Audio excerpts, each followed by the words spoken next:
How's everything with that shit that blew up out there? Man, it's crazy, bro. I'm telling you, like, smelling chlorine.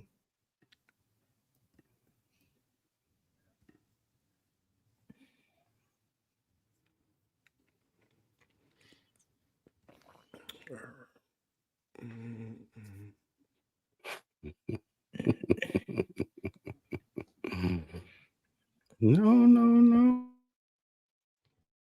I cannot wait till they go 6-11. Week 1. Yeah, 25, averaging 20 plus points. That's only happened one other time Reed was going to NFC Championship games. He even went to a Super Bowl. He went to like 5 or 6. What an NFC Championship game. They got a hell of a team. They call plays that fits like.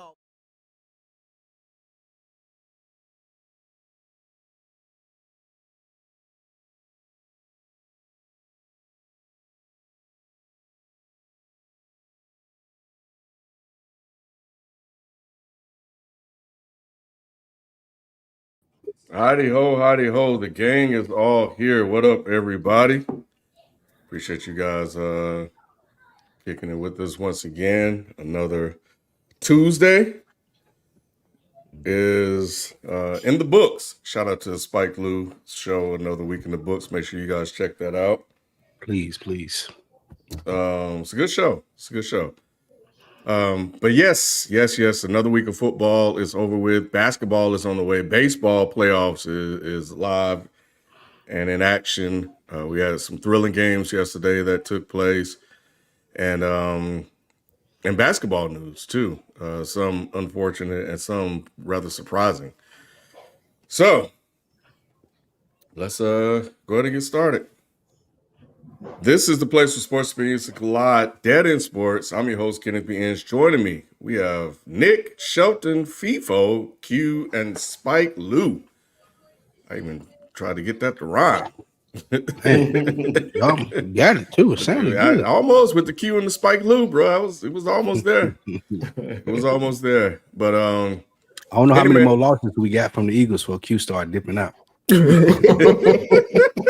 I'm keeping track, Q. I just want you to know. Keeping a journal, keeping a log. You don't know Q. Shelton can't leave. Shelton that can't Michael B. leave. Jordan face on. That Michael B. Jordan, like Shelton. Now you can't leave, but I know Q got the option, so I'm keeping track. Why you think Q gonna stay as soon as we done? Q gonna stay because he petty as hell. Y'all done already. you're not talking about being done. Nigga Jalen keep playing like this. I'm out next week. Like this shit. This shit bad. Oh man, the show's starting off. I heard that people and heavy already, man. 13 years in the game, man, bringing you hot takes and sports commentary. Online, man. We've been everywhere. Audio format, live radio, YouTube. What's up? What we was talking about with show microphone before. Hey man, listen. Somebody already hit it with the show that got an LGBT community. Ain't nobody in there said that. Hey, Rashawn, we said that before we started logging on, bro. That's funny that that's the first thing he said. So ain't nobody said that. I was gonna say, Lou, I was gonna let it go because I'm just happy he got a better mic. Listen, man. But I was like, I didn't know his mic was an ally. Multicolor vibrating microphone. The city microphone is insane. Man, that is outrageous. On the microphone. Let me explain. First, Shelton, where you get that from? What website you bought that joint off? I got this. I got it You got that joint on eBay from Sean Combs' house. This came got that from Adam and Eve. It came straight from Kenneth B. Inge. Let me tell you, right? It's a Lipstick Alley microphone. So it took me a second to try to figure out how to hook it up. And then I was trying to do the colors. That's what I've been looking up. I've been Googling it the whole time, how to make the color stop. First of all, but I can't get it. Yeah, man, I can't get it right. Got that Ashley Madison microphone. How do you even know about that, Q? Hey, man. I've been around. Shit, man. Okay, hey, man. Hey, man. Rob, hey Rob, when I come to Camden, I'm coming to see you, Rob, man. Because we gonna say, you know, over now we just gonna say it's a Prince microphone. We just gonna that's what my brother called me because it was purple. It was purple. Yeah, so my brother said it was purple. It was purple. And I was trying to make it stay. Yeah, I was trying to make it stay purple, but I don't know how. If y'all know how to work it, make it stop. All I know is make it stop. Make it stop. We good. Yeah, I can make it stop. Hey, FIFA, man, help me, man. The colors gonna change based off his takes. That's all I know. Hey, when it's red, it's gonna be. When it's hot, it's gonna be red. Oh God. Oh Jesus. All right. This can't be it. Oh man. It's kind of a tough transition to our lead story of the day after all that.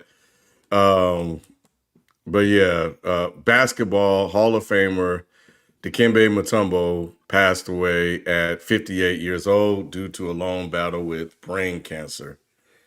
So RIP to Dikembe, his family, all the loved ones and everything. Any favorite memories or moments you guys have of Mutombo that you want to share? 2001 finals for sure. To me, that whole season run. Yeah, for sure. That's what I'm saying. Like just capping off the Sixers. Like, see, there's a misnomer with that Sixers team that I think is revisionist history, where people act like that team was trash. And that team was not trash. We just ran into two of the greatest forces on offense the NBA has ever seen. We had Defensive Player of the Year, Dikembe Mutombo, rest in peace. We had MVP Allen Iverson. We had Sixth Man of the Year, Aaron McKee, Coach of the Year, Larry Brown. So that team was amazing coming out of the East, but we just ran into Shaquille O'Neal, who was the greatest player in the world at that time, and might still have the greatest peak in NBA history.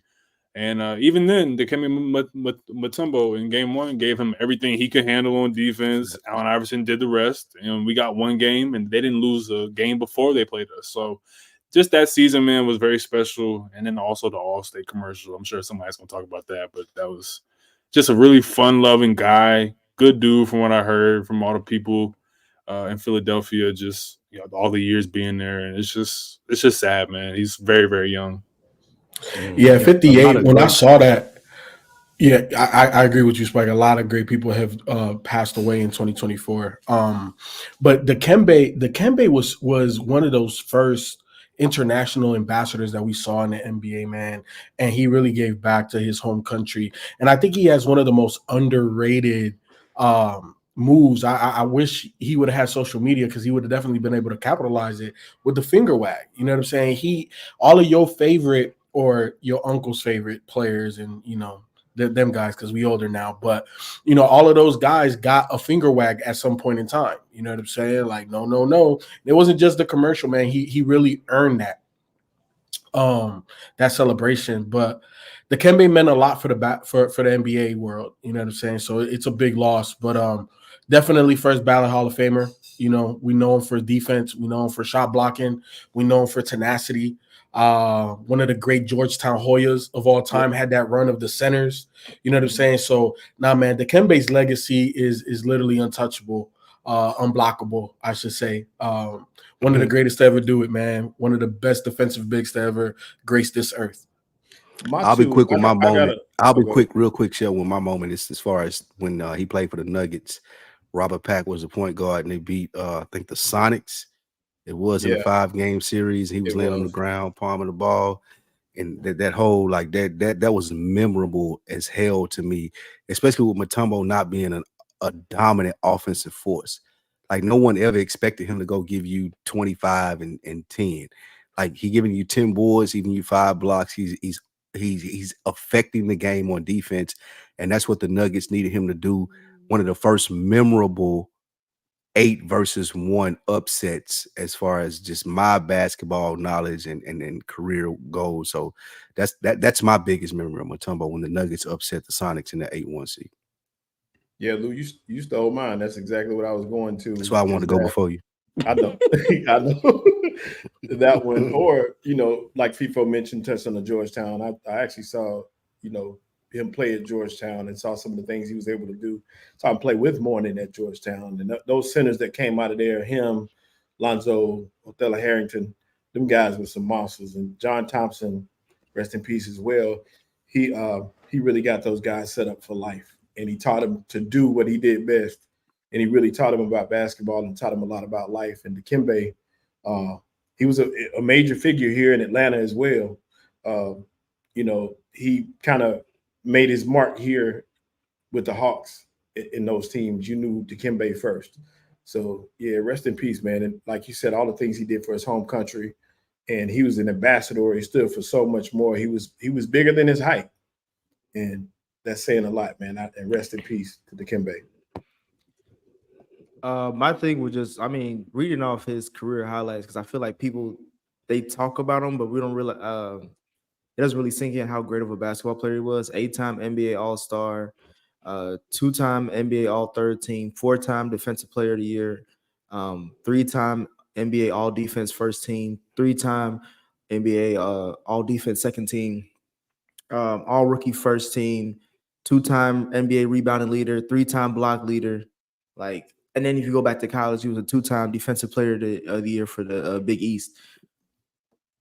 Phenomenal Hall of Famer. But I think FIFA mentioned earlier, a humanitarian off the court.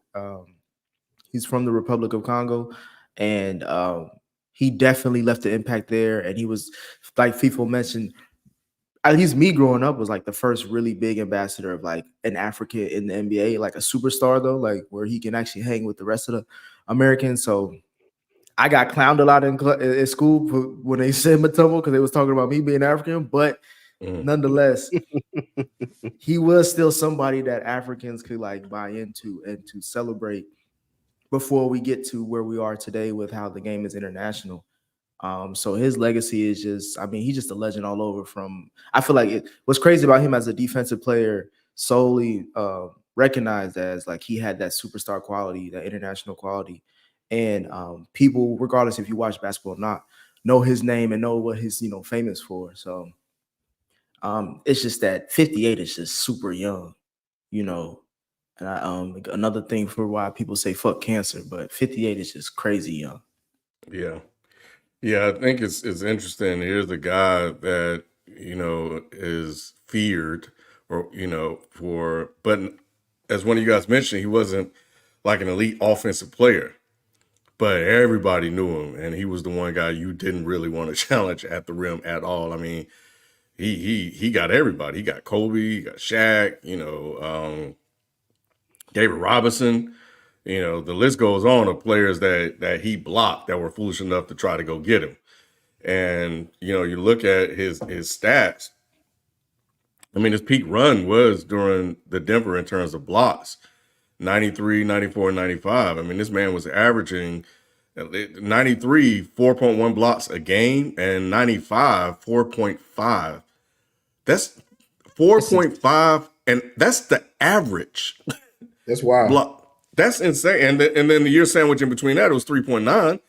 That's insane. The number of blocks you're getting a game across a season. So way too young, man. And I'm with you. I think I was wondering when people was talking about the no. Man, could you even do that in today's game with how they be, calling? You can't. There's a certain shit. There's just certain things you just can't do these days that you used to back then. I think it's super, super hard to make a moment or to be known as something now than it was back then. And as far as a long lasting, not just for 3 months, we just know you as this. It's something that people will remember. Maybe the Hawk Tour girl, but we got to see. but I'm just saying, stuff like that, especially with sports. I don't. What is the last? I think the last thing I recognize is probably what Aaron Rodgers discount double check. But you got Shador.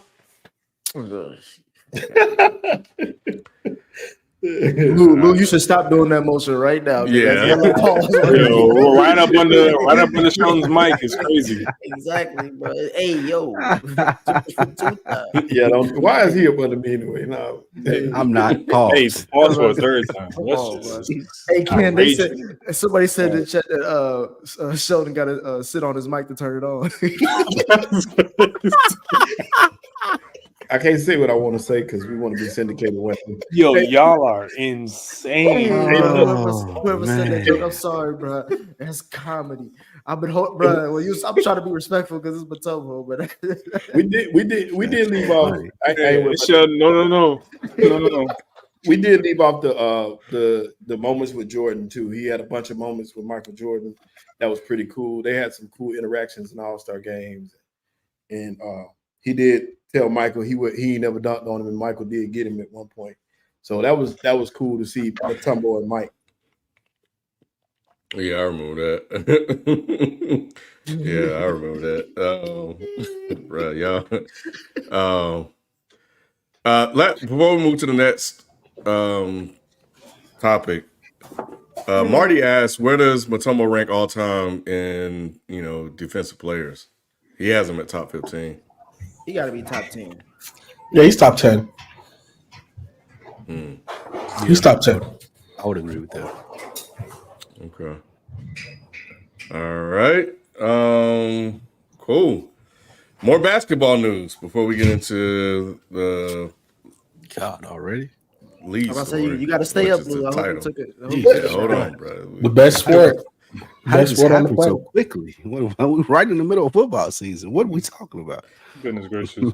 Well, we're going from great defensive big in terms of defense to talking about another one that isn't known for his defense. Karl-Anthony Towns. Over the weekend, the New York Knicks and the Minnesota Timberwolves made a blockbuster trade that will send Julius Randle, Dante DiVincenzo, and a first-round pick from Detroit to Minnesota, and New York will get Karl-Anthony Towns, a.k.a. Big Purr, apparently. What are y'all reactions to this trade? I just found out that that's what they call him, which is hilarious to me. That is hilarious. Me and Ken already did a video earlier, so most people know my thoughts. I'll say some other stuff later, but I want to hear everybody else's thoughts. But I will say this, Ken, ain't nobody in New York calling him that. That's the first thing I wanted to make clear. maybe where Shelton's mic is at, they may call it that. But we ain't. Y'all get off my mic, man. That's hilarious. Get off my mic is insane. Hop off my mic is crazy. Absolutely. People, you should go first. Shit. So I didn't think it was real. For whatever reason, all of a sudden, X and IG has so many fake accounts that Woj isn't reporting anymore. So I'm like, wait, hold on, is this for real? So initially, I don't like it for Minnesota because you know how I feel about Julius Randle. However, that first round pick from Detroit, also the fact of who they drafted and who they're paying made sense. Mainly for the money. The owner doesn't, he doesn't want to go into that luxury tax. I think Julius only has maybe 2 years left on his contract, 1 year left on his contract. 1 year. This is it. 1 year left. So they'll be able to come off of his money and get compensated in future draft capital with that. So I like it from Minnesota's standpoint because this was a money move. This wasn't a we're getting better move. This was just we're going to stand pat because Julius can produce similar to Cat. I'm not saying he's better, but you produce similar, plus you get the future draft capital and his money. For New York, it feels like this is the definition of all in. Jerry needs to take notes. They've obviously, in my opinion, have overachieved, but now they're doubling down. Jalen Brunson gave him a big contract based off of his performance alone. They're talking about he left over $100 million on the table. And now you're able to crazy. Especially with the New York taxes. Like, I don't know if you ever saw the breakdown of how much they actually get paid after agent fees and everything is ridiculous. Trust me. That being said, because he took that type of discount, you can absorb somebody like Cat, which is an improvement for that roster. Now, what I'm hearing is this. He's not happy about reuniting with Thibodeau. So we'll see how that relationship plays out, because you know what happens. Coaches go before players do, and they just got this guy. All that being said, I'm cool with the trade on both sides, but I like it more for New York because I think they got obviously the better player in the deal. So I'm cool with it. Yeah, similar thoughts. I think that I don't know if Minnesota necessarily punted this year, but I think that this is it's kind of a double-edged sword because I could make the case that this is very smart organizational foresight because you want to be able to whatever free agents are coming up in a year or two, you want to be able to pair someone that's a marquee guy next to Ant-Man. So I can give them that, and I can also say that it's a double-edged sword because what if Ant-Man becomes a little bit unhappy this year? You're going to have to mend that in the offseason, which is not going to be hard, but you go through a year where you come out of the Western Conference Finals to maybe now you're looking at maybe second-round exit at best. There could be a move at the deadline if you have Randall along with that pick to go get a guy. So there's optionality, which I like that foresight. But this could go a little bit wrong as well. But it's a mitigated risk, and I like the risk. New York, they had to go get a big because they lost Hartenstein. And if you're gonna go get any big man in the league, Joel Embiid's already under contract because Sixers extended him for 3 years. Jokic is going nowhere. He's going to die in Denver. And, there's nothing that's going to change that.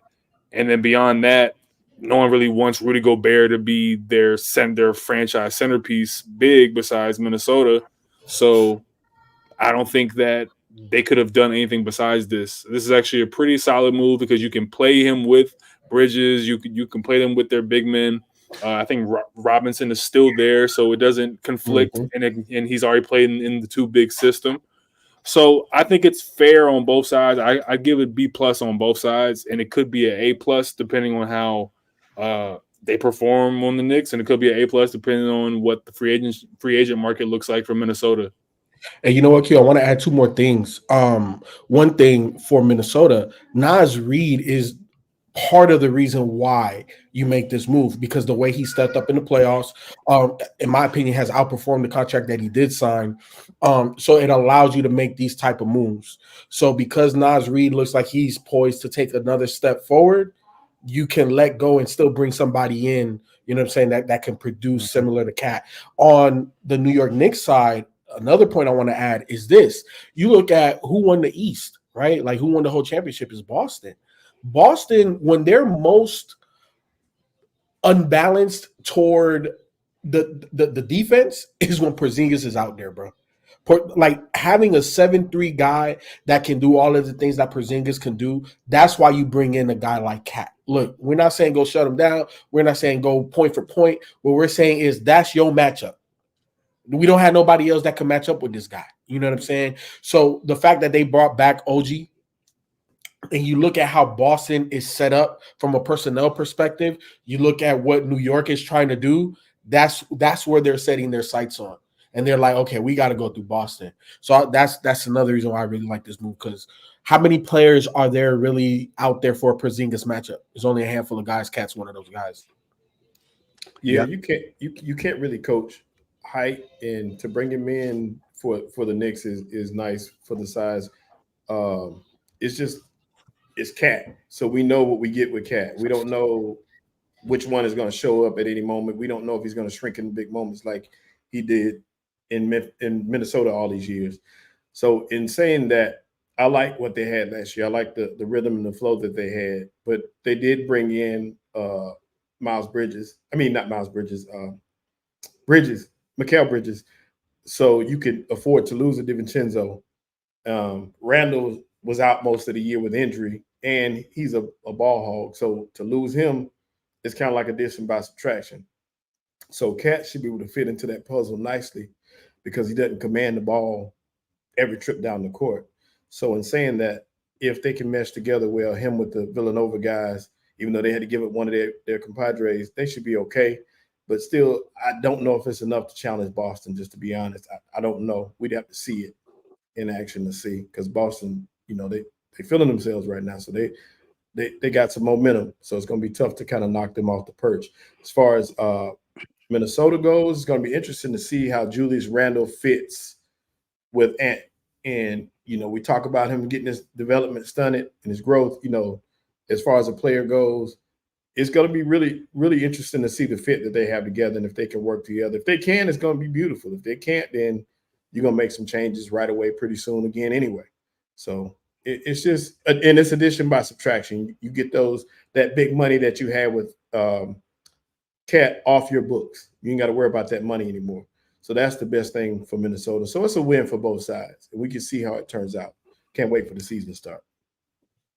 Well, I can wait for the season to start. But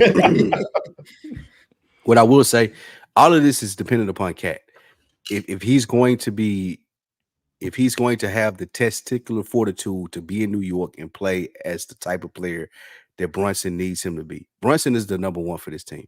But can Cat go out there night after night and give them what they need as a 7-footer, not be somebody that's floating on the perimeter, not be somebody that can't check the other 7-footers on the other team and stop defensively like they need? If he's going to be the person that they need him to be, then this is a great trade. Because at the worst, Minnesota is going to be able to understand what Anthony Edwards needs. And if it ain't who they got traded from, what's his name? Can't think of his name right now. Julius Randle. Yeah, if it ain't Randall, if it's not Julius Randle, then they know what they need because they knew it wasn't Cat. Cat could only get them so far. They seen that they were able to get that far this year in the playoffs. Now we want something different. We want to see how it works with Randall. If that doesn't work, then we have the flexibility to get somebody else in here next to Anthony Edwards, and that's going to take us to the next level. For the Knicks, it shows we have this person. Jalen Brunson is our guy. He showed us where he could take us. Now, if we got a 7-foot, Cat claims he's one of the most talented 7-footers to ever play in the game. If he can actually be that in the Eastern Conference during the playoffs in the regular season, this gives the Knicks the legitimate shot to fight for the championship. But it all depends on Cat. This whole trade for Minnesota, for New York, it depends on how Cat is going to perform under this spotlight. We've seen him in Minnesota. We've seen what he can do. We've seen the dumb stuff that he does. Can he come over that with Thibodeau as his coach and beat a solid number 2 to Brunson? That's where everything is going. Where did Jalen Brunson take him last year? They went to the finals. He was getting away from the Eastern Conference Finals. I think everybody got hurt. Second round. Everybody by himself, Ken. By himself, Ken. I was just back. You making this sound like they went to the finals or something. Should have been MVP if you ask me, but should have been MVP. I'll say this. I'll say this. I agree with most of what everybody said. My thing is this, FIFO. To me, this is a make or break a year for Tibbs. Because based off what you said, if we don't, I would say they need to make it to the Eastern Conference Finals.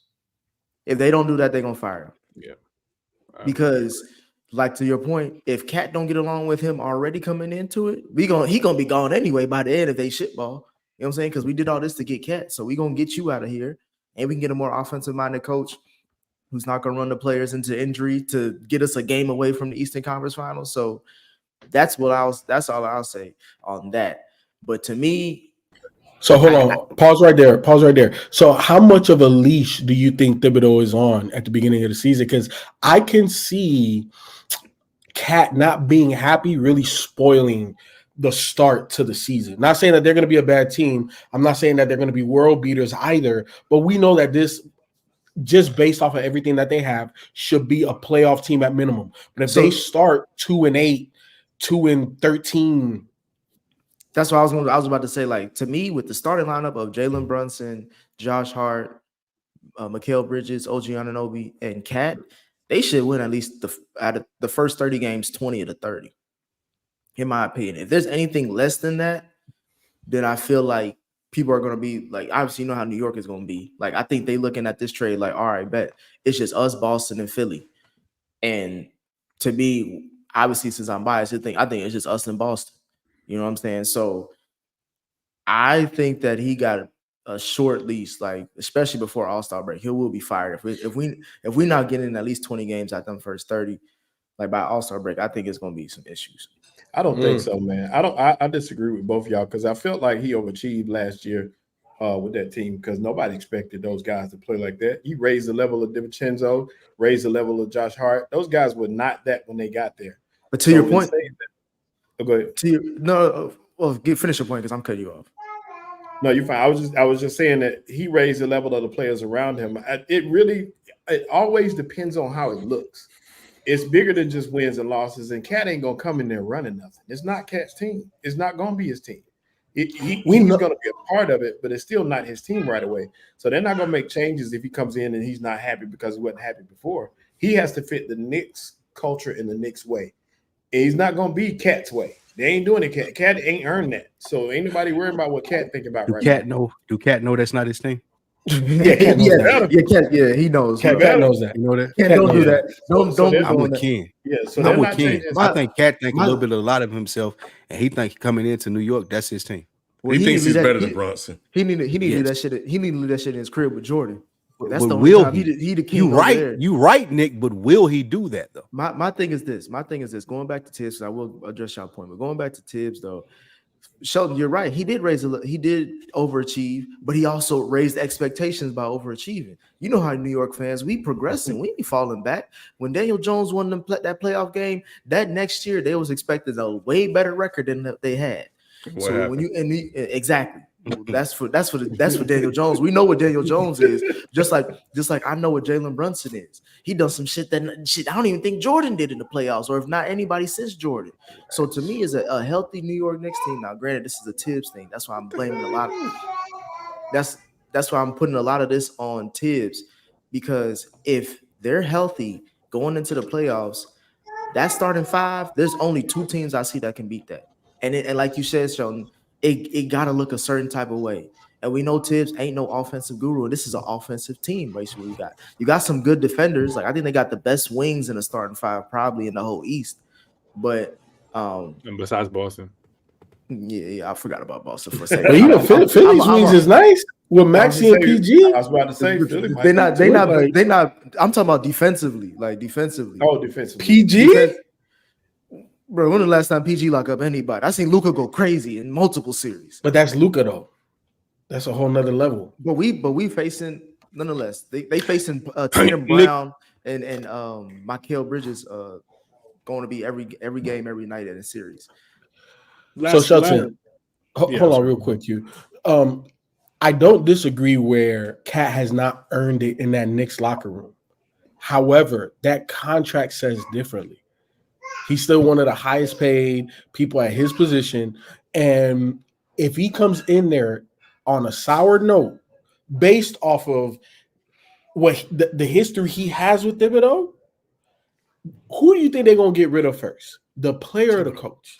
They're going to get rid of Thibodeau. So while I don't disagree that Thibodeau, wherever Thibodeau goes, they overachieve because Thibodeau pushes hard. And he What does Jalen Brunson and the guys who've seen success under Thibodeau think about that though? Does that not make Cat a cancer in the locker room if he come in and I can't get along with this nigga, but we damn near went to the Eastern Conference Finals with him. Like, I mean, that don't make him a cancer in the locker. That's not Cat's personality. I think that would be a complete departure from who he is. Like, he don't even talk to Jordan like that. Like, you know what I mean? Like, come on, bro. So it's just like, for me, he's not built in that type of way. He's not a Jimmy Butler who's gonna come in and be like, y'all not winning the way that nigga you didn't know how to win when you had Jimmy Butler. So it's like, but there's a scale to this shit, Q. Like you don't have to be Jimmy Butler to be a cancer. We know he's not Jimmy. We know that. Yeah, for sure. But I mean, if Anthony Edwards is younger than Brunson, if I'm not mistaken, already, so he's younger than Brunson, and you had to play second fiddle to a younger guy. You think that dude who just gave up $100 million to construct the team that he wants is gonna be okay with? That's not. I think that's complete non-issue. I think the real issue here is we're talking about a Thibodeau team that. Yeah, they're going to grind and they're going to go super hard and they're going to win all these games. They're going to be diving on the floor for loose basketballs and everyone's going to be pounding the pavement, you know what I mean, pounding the floor, slapping the floor and shit. But come the second round of the playoffs, our guys' leg is going to be absolutely falling off the bone.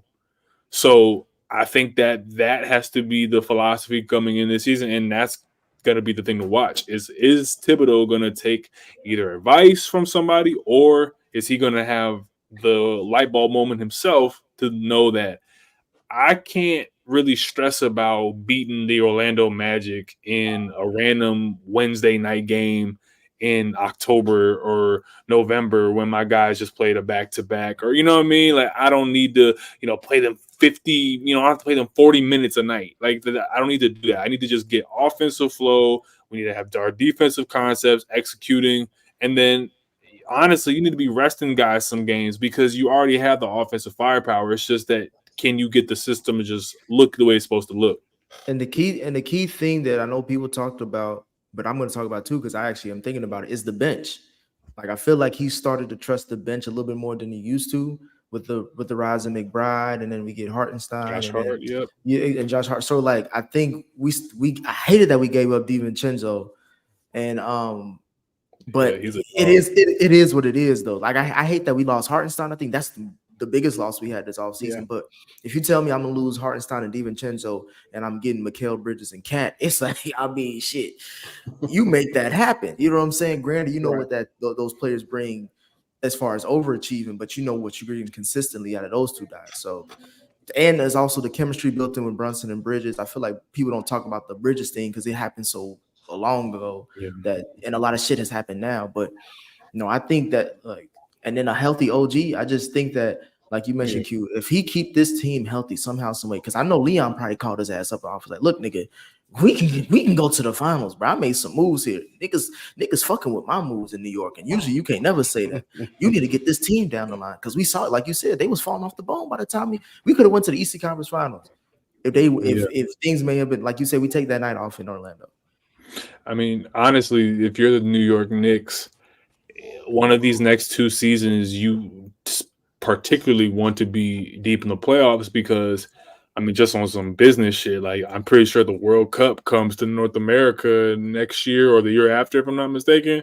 So if you have, you know what I'm saying, all the tourism that's coming into America, LA and Canada and all those places and shit, if the New York Knicks are winning and they're deep in the playoffs around these times, like, it's extra revenue, man, to the city. If we're playing finals games or Eastern Conference finals games in New York City, that's a huge boost just to the Knicks and the economy. So they've obviously, see a window here where, like, yo, now is the time to go all in.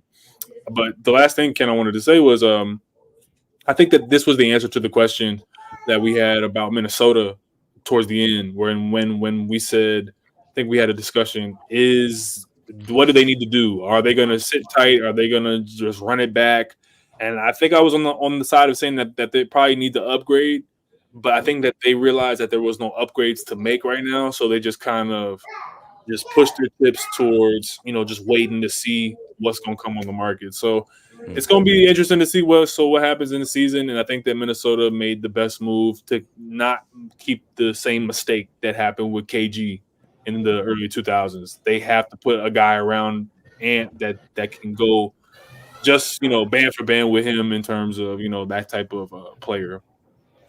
Yeah, it'll be interesting to see how things work out with Randall, if Randall is that guy. But what we do know about Cat is he's the only player in NBA history with averages of at least 22 points, 10 rebounds, 3 assists, a block, and 62% true shooting. So, yeah, I just need 20 and 8, bro. You know what I'm saying? We can get to the playoffs, give me 30 plus. So he like Cat Prescott. Hey. Yeah, well, speaking of Prescott and football, let's jump to the Bills, man. The Buffalo Bills took an ugly loss to the Baltimore Ravens on the road, 35-10. Does this dominant win over Buffalo finally answers who is the number 2 quarterback in the NFL after Mahomes? And did this loss expose the Bills as legit AFC contenders? Shelton. Is he there? Yeah, I'm change your mic color first. It's Bills colors. Y'all I know about now. I don't even care. That's why it's fun. Yeah, they took a loss and it exposed them in the sense that you're playing a team that exposed all your weaknesses. You struggle against the run game, and they showed that early when did nobody want to tackle Derrick Henry whatsoever. They still are contenders, I believe. So I don't think that goes away. You have one of the top 3 quarterbacks in the league in Josh Allen. That doesn't change. And he has players that can make plays from on offense. And I think the defense is timely. They can make plays. And if they get ahead, they're pretty good at keeping the lead. They got a pretty decent run game as well. It's just that this game, like I said, it did expose them. But like we said, they were on the road, and they are beatable. We knew that. We knew that he had a lack of receiver help when he lost Stephon Diggs. He lost the second receiver. I can't remember his name. Whatever his name. Anyway, Gabe Davis. Gabe Davis. He lost Gabe Davis as well. So in saying that, you knew he was going to come in at some point, and these receivers were going to show up. Shakir and some of these guys, Coleman, they're not seasoned yet. They're not, he doesn't have a true number one, and he can't win it all by himself. But more than anything, Baltimore had something to play for, and they had more to play for than the Bills, I would say, in that game, because you go down one more game, you 1-3, you're in the bottom basement with the Bengals again, and you don't want to be there. So in saying that, I think that the Bills were exposed, but they're not out. They still are contenders. I'll say this, Sheldon, we ain't no damn bottom on the barrel. That's Cleveland.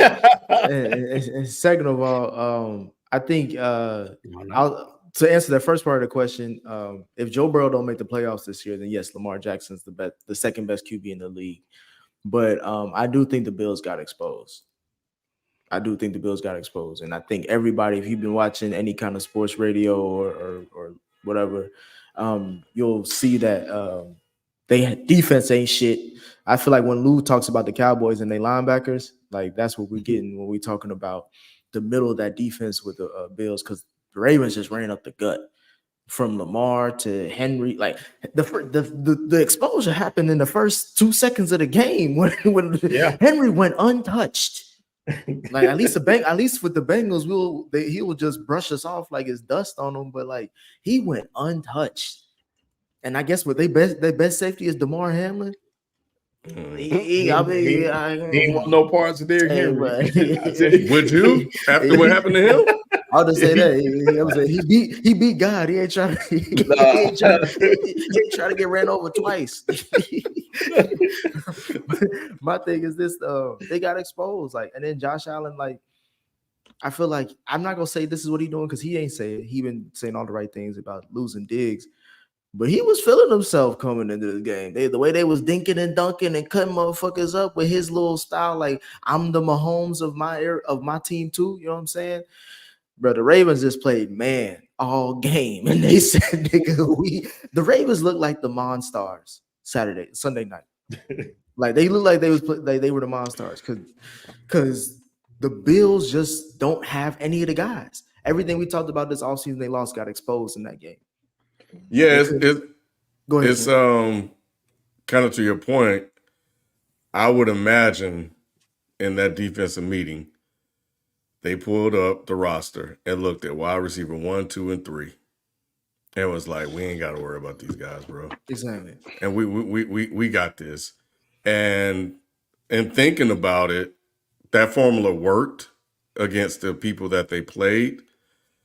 It was time to see if that could work. Like, but we found out, bro, you not Mahomes, bro.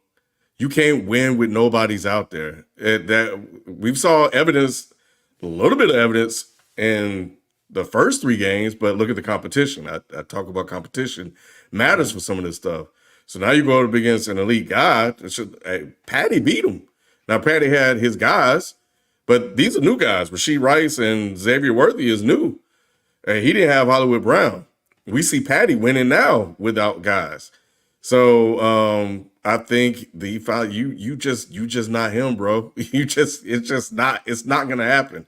Only Mahomes and shit. We've seen Brady do this. It's only a few quarterbacks that have ever been able to go out and win with whoever they put on the field with him. And we've seen Rodgers do it. We've seen Rodgers do it too. Rodgers won games without anybody. Deshaun Watson got all that money because he used to be able to do it. You know. Yeah, it's not easy. So, but he has signed D-Hop though. Deshaun didn't win though. He just put up good numbers. He got to the playoffs. And he got to the playoffs. Yeah, he massaged his stats. When you talk about this, there's only two names you can really mention. You're all cute. There's only two names you can really mention, like you said, and that's Brady and Mahomes. That's it. They win. I don't know what exposed really means here. Are we saying exposed as like they're a bad team? Because I don't think they're a bad team. They're still gonna get like 10 wins. Like, are we saying exposed? They're the best team in their division. Exposed to me would mean that they're beatable and they're not at the level of that top tier yet. Okay, yeah. I mean, if we're saying that, if we're saying that they're vulnerable, yeah.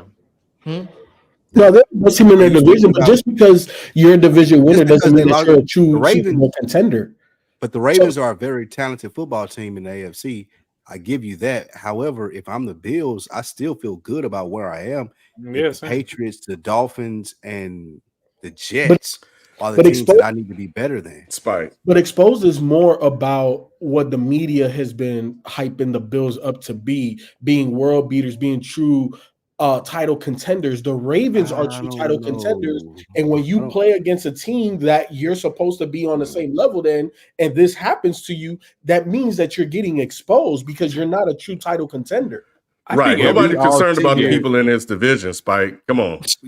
They don't matter. We all sit here, Ken, and we said that we knew the Buffalo Bills weren't as good as a Ravens or a Chiefs or any others, the Steelers. They're not as good as those teams. They just have Josh Allen, and we know how national media likes to get behind Josh Allen. So this is not an unexpected thing. Yeah. Like this is how we expect him to perform. Like he overperformed in the first 3 games for them to be 3-0 and to continue to push that. Oh, Josh Allen is Superman narrative. Like this is expected part of the course, especially for the Ravens because they're a much better team than the Bills are. Yeah, well, who picked the Bills to win this game? Who picked the Bills to win this game? Why'd you pick him, Ken? Because Ken low-key been hating on Lamar ever since he got paid. I haven't hated on Lamar, man. It was a test. It was the first true test to see if this formula was actually working. And to the question, it was exposed that the shit did not work. So, but I wanted to see if this new version of Josh Allen able to just put guys on the field and we're just going to run the offense. We're just going to execute at a high level, regardless of who's on the field. Everybody just do their job. Will this work? And it did not. So, against one team, lesson learned. Yeah, I don't know. It's been working all season. Yeah, I don't know. I don't know who against who. I don't know if we can say exposed though. Exposed. They look fantastic last week. Okay. Let me just say this. Let me clarify what I'm also saying as exposed. Okay. Lamar Jackson a better QB than Josh Allen. Okay. We all know that. A lot of people were betting. A lot of people on this show though, we knew that. Everybody on this show knew that. A lot of people don't believe, and I don't know, even if after this game, I think they still believe in Josh Allen.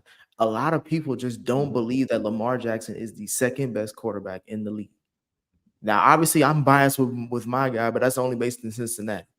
But outside of that, there's no way you can tell me he's not, especially after this game. Now, I know people might say like, oh, the Ravens are more talented, but even still, when the Bills was more talented, he wasn't making a big enough difference to where you could say this 2-time MVP or even 1-time MVP at the time when Allen was getting praised at number 2, that he's better than him. It's like, where does that show? Because they both was now Lamar's playoff record is a little bit less than his, so maybe that's the only reason why. But still, Lamar Jackson, talent-wise and team-wise, to me, Josh Allen is going with his team right now what Lamar Jackson was doing a bulk of his career, dealing with no-name niggas that he had to make, with running backs that no one really would draft in the fantasy draft. And they but I'm that's saying what I'm saying, Spike. Yeah. I'm saying is that the Bills, first of all, they face, bro. Kyler Murray. We doing that because it's getting to the point of the season. They face Kyler, bro. Lou, listen to who they face. Kyler Murray. Who else was it? Trevor Lawrence. And also Spike. And Tua. Spike, by saying that they're 3-1, got knocked out what are that you game, insinuating? I'm insinuating that Josh Allen is just as good as Lamar Jackson. No, see, not see what? So you agree with that, Q? I mean, How yeah, can you? talent wise, he's just as good. I think that Lamar's just a Yeah. little bit better though. Yeah. Okay, so I would agree I'm with with you. you on It's that. not a wide margin. No, but Yeah, they're it's the it's not. same not like tier. it's no, like but did we not? We did a top 10 quarterback. Did we not all have Lamar Jackson higher than Josh Allen? Maybe by Did we? one. They're on the same tier still, though. yeah, like he's still Yeah. top 3. He's still a top 3 QB. I know I they're- did. They're on the same tier. Allen, Burrow, Mahomes, and Jackson are the best 4 quarterbacks in the league. True, Yeah, but they're not on the same and tier. then Because and they're then more and than then everybody else. and then on any given day, you know what I mean, we'll put Mahomes out because it's always gonna Yeah, be it's gonna you be separate it's Take gonna be Mahomes out. it's gonna be Burrow, Jackson, you know what I'm saying, and then you got Allen. Allen. But it's like Mhm. my Yeah, point that's is it. I'm agreeing with Spike because it's like I don't see all of that Josh Allen has to do is get them to the playoffs, and then all bets are off in terms of just football. Like I don't agree with the fact that one game exposes you, and I don't think that But one Q, game makes you. I don't Q, think let they go into the me playoffs. pause you right there, though. Let me pause you right there, right? Because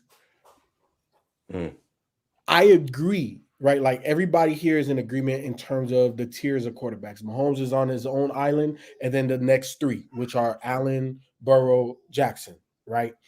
The reason why we're saying exposed is because you just said get to the playoffs and all, anything can happen. Mm-hmm. We saw what's likely to happen if they were Okay. to face the Ravens again later down in the season. I don't know about That's that. more like wait, hold on, That's Spike. saying a lot. Can't say that. Spike. I'm not saying that it's guaranteed. I said it's more likely to happen what we just saw, a part 2 of that, than the Bills figuring it out and miraculously beating the Ravens. I don't agree because with they don't have more talent than them. I think it's too much of a Herculean effort for Josh Allen to overcome everything that the Ravens have because they have the time of possession. They have the 2 most dynamic players on one side of the ball. They have a better defense. I just don't see where the Bills, because first of all, they're not going to have a home field advantage. Well, they might because they might be a division winner. So we'll see if the Ravens can have a better record. A lot can happen. Yeah, this is first off. This is the NFL. We saw It's the September. Raiders go It into was. Baltimore and beat this team. So in saying that, I can't say what it's going to look like the next time they play. These are still professionals. The Ravens are very Jekyll and Hyde, Sheldon, you know? Yeah, right, exactly. You know what I'm saying? And we just can't say just because they had their number that night that they'll have their number the next time. We see it all the time, teams split, you know what I'm saying? And it could look totally lopsided and then the next game be the opposite. But I can ease, at least me, I ain't gonna say easily. I'm trying to be more male-mannered.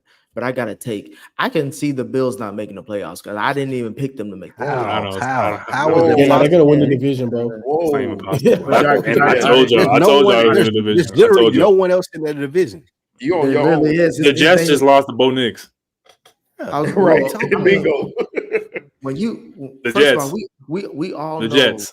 we all know the Jets beat the Chiefs. Didn't they beat the Chiefs last season? Bruh, come on, man. Or the Eagles? Last It was one of the- season. I'm just saying. That's The last Bills season. are going to win Listen, that division listen, because they listen. have That's the not best the- player in that division. All right, The I'm gonna let Nick hands talk. down by far. Let me Let's- talk. let's The point talk. of me bringing up that is that every team, regardless of what season we're talking about, has a goofy ass loss on their record, especially when you add an extra game. That's So not I'm gonna not. add I'm up. That's not I'm going to not- add up to hold them on, hold on, losing Lou, that hold on, division. Hold on, Lou. I picked the Jets to win that division because I still believe, even right now, I trust Aaron Rodgers than I do Josh Allen as a quarterback. That's because I think I made a bet with FIFO on that. Like, because he was like, who's going to be the better quarterback in that division? I'm saying I'm putting my chips on Mr. Rodgers in the neighborhood he got over there. Yeah, that's crazy. So there's only a 1 game difference, and they play next week. They play because the Jets play they do. Minnesota, and then one next just week lost to Bo Nix. Here's the thing. so we'll it's see early. But I'm just saying this. Hold on, I'm just saying this. The Bills have been playing cupcakes all up to this point because if you look at those teams' defenses, they shitball. Outside of Cincinnati's defense is as bad as them, and that's saying a lot because Cincinnati's defense is trash this year. But what I'm saying is that the Bills roster is going when we get down to like the later half of football, because as much as we talking about any given Sunday, talent don't change. The Bills roster can't change because they still eating the cap space on the Diggs trade. So it's like the this best roster player- is not that the good. best- So I don't think this team the is going to be best- that good. The Time out. best player in the AFC East is Josh Allen. Absolutely. Over Tyreek Hill? and- Over Tyreek Yes. Hill? Yeah, easily. Because Yeah, we're looking at Tyreek Tyreek Hill now with no he's one more to throw effective. him the ball, Right. and he like we. But that's a does he play receiver. for I the mean, Dolphins still? Yeah, he can't. Like, he we can't- don't he know. can't get off without. What I'm without a saying is quarterback. Josh He can't get Allen off. is going to have the ball in his hands, pause, for the majority of the rest of the season. But And he's going to be able to make but to plays. your point, And Lou, Hold with on. that being said, he's going to outperform the Dolphins. He's going to outperform the Patriots, and he's going to outperform saying whoever. that. the I just other want to team say is one playing. thing, Nick, real quick.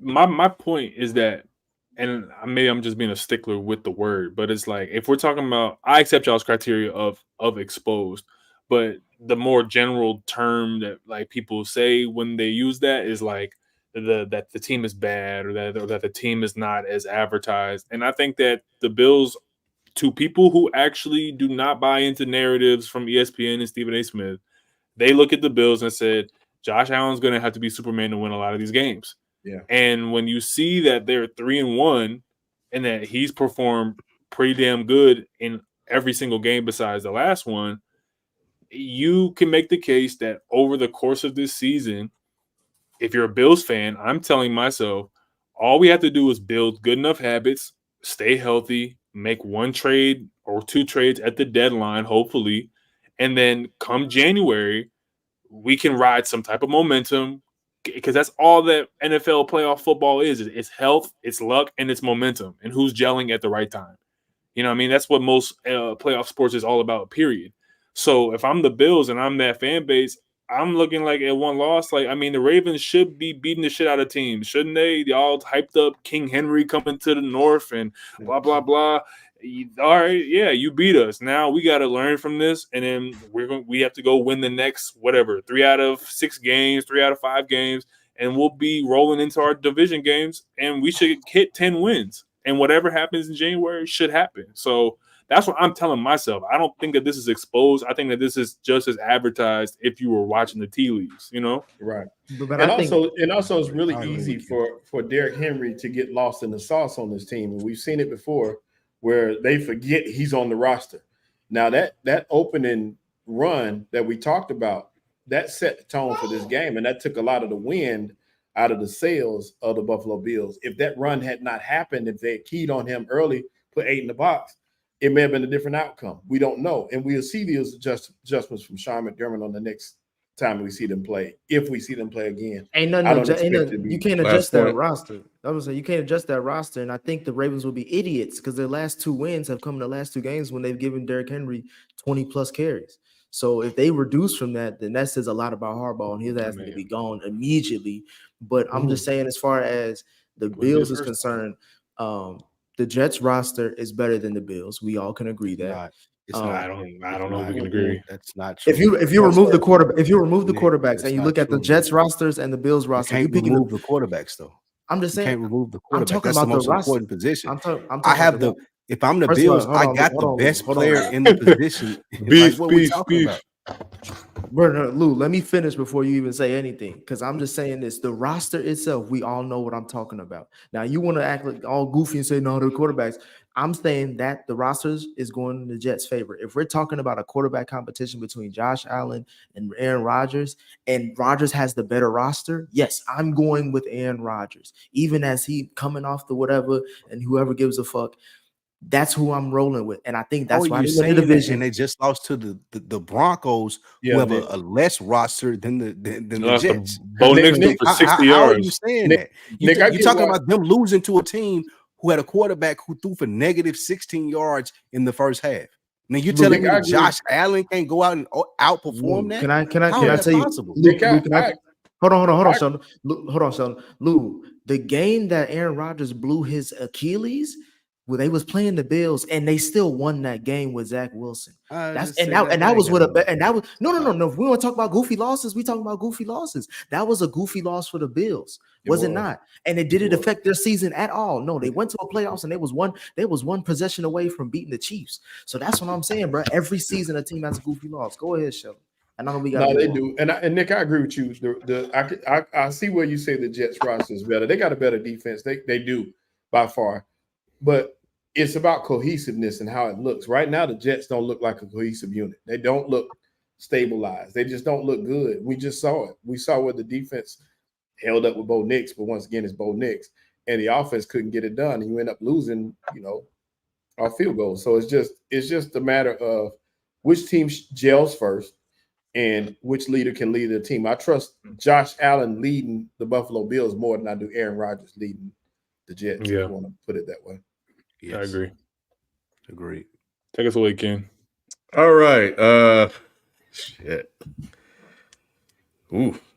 The Philadelphia Eagles got blown out once again by the Tampa Bay Buccaneers on the road, 33-16. Do we need to have a conversation on Jalen Hurts?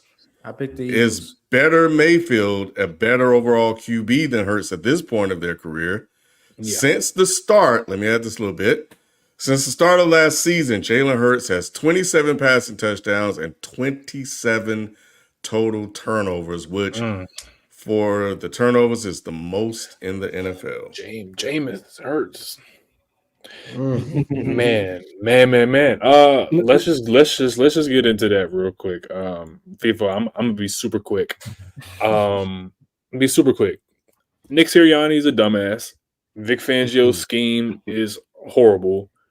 Kellen Moore's offense is all about gaudy yardage with very low impact, very not effective, but you're going to get a lot of yards and you're going to make your QB look like he threw for so much, but you're not going to score much because it's not that creative. Jalen Hurts looks like he's either rejecting Nick Sirianni's coaching or he does not understand fundamentals of how to play the position. It's very alarming. He does not look like a top 15 QB. I've been saying ever since his rookie year, I'm not in love with his arm talent. He's regressed as a runner, and I think that he got hurt last year because they tried to be very dependent on his running. So I'm giving him that grace, but grace does not override the reality. And the reality is that if you regressed as a runner and you're not that special as a runner anymore, and you already were not that special of a thrower, what are you to me? I can't really say that you're this amazing QB. I can't say that you're a great quarterback. I can say that you're just average. And an average QB does not know how to elevate his roster. I don't care if we didn't have A.J. Brown. I don't care if we didn't have Devontae Smith. You have Saquon Barkley, Dallas Goedert. You still have one of the better offensive lines, and we have a good deeper rotation. Even when we lose guys like Lane Johnson, I'm not hearing none of that shit about we can't do nothing without him, because you can't say Jalen Hurts is a top 10 QB and then say he needs every single piece on the offense to do good. That's bullshit. And Nick Sirianni needs to get out of here, because how do you run 7 pass plays, the first 9 plays, when you have Saquon Barkley? I'm done with the team in terms of expectations of greatness this season. I just feel bad for Saquon because you left Daniel Jones for Black Daniel Jones. So, Don't do that, Q. That's disrespectful. It's not. It's really not though. It's really not though, because the Dallas cooking, Q. Keep cooking. This thing crazy. The Dallas game that the Giants just played in, Daniel Jones overthrew the same way I didn't see him overthrow against Tampa. But the Giants could have won that game the same way that perhaps the Eagles could have started off better if Jalen Hurts didn't throw Saquon Barkley out of bounds when he's 5 yards behind the defense. It's just it looks bad. FIFO, take it away. Gardner. No. Let Shelton go. Let Shelton go to make up. No. Shelton about to go last. He from the cap. Shelton about to go last. I want to hear Shelton cap right behind. I want to hear his cap right behind Q's realness. Good Lord. Oh man. I had written an open letter to Jalen I was going to read on the show in hopes that he watched the show. But I done lost my letter. But basically, in a nutshell, the letter was going to say, Game of Thrones, nigga. I was going to let me say it. Hey, I was going to say, Jalen, you let me down, bro. You letting the frat down right now. Hey, listen. I a lot of people are trying to make. I've been looking at all the reports and stuff, and a lot of people are trying to make a lot of excuses as to what's going on. I ain't got none for Jalen. I don't care if those people were out. There's a time when I need you to step up, and I need you to show that a lot of the things that I've been trying to say about you and defend you in all these times is right. Is the criticism that Jalen get completely 100% fair? No, but at the same time, I don't care about none of that. If he was my child, I would be saying the same things. I don't let my kids make excuses. There's no excuses. There is none. You go out there and you show who you really are, and you give your best. And at times, I don't see that. I don't care nothing about what Nick Sirianni got going on. I don't care about how you feel about Nick Sirianni. I don't care about none of that. You go out there and you lead men. That's why I told you the reason why I like Jalen Hurts so much was because he caught so much flack. To me, it was unfairly judged compared to other quarterbacks, because I think there's a lot of people who this question was about Baker Mayfield, for example. Baker Mayfield has been in the league longer than Jalen Hurts, and he stunk it up for years and got a pass. And now he's playing well, which is good for him. Same thing with Sam Darnold. To me, Sam Darnold shouldn't even been in the league at this point to be playing as well as he is, but he got a pass. Jalen ain't gonna get the same. It don't work the same for black quarterbacks, in my opinion. And then saying that, you got to perform now, and he's not performing right now. He's not. This was a game where he had to make a statement. And all I right, felt so like put your violin away. We done with you, bro. Yeah, because Shelton, Gino's gotten that pass, and Gino has a revival. Nobody gave Gino a pass, FIFO. Gino was forgotten about. Nobody knew he was even in the league. No, they did give him a pass. No, Gino wasn't even supposed to start. Nobody was thinking about Gino. Gino didn't get a pass. Gino got killed. Let's not derail. Let's not derail. You're right. Gardner Minshew today is a better thrower and has more arm talent than Jalen Hurts. We get disrespectful.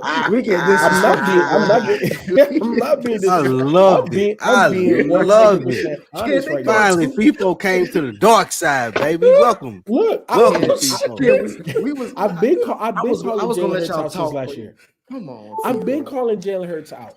Because at the end of the day, everything that Q said, still one of the better O-lines. Is no longer number one or number two, but it's definitely top 10 O-line in the league. If we're talking outside talent as a duo at wide receiver, we could only honestly say Miami and Cincinnati are the only ones maybe that much better, you know what I'm saying, than what the Eagles have with Jalen Hurts. We could say at the running back position, you have a top 3 running back, and you've always had a top 3 rushing attack since you've been there. The defense, it has come down a bit, but it's always been above the fray.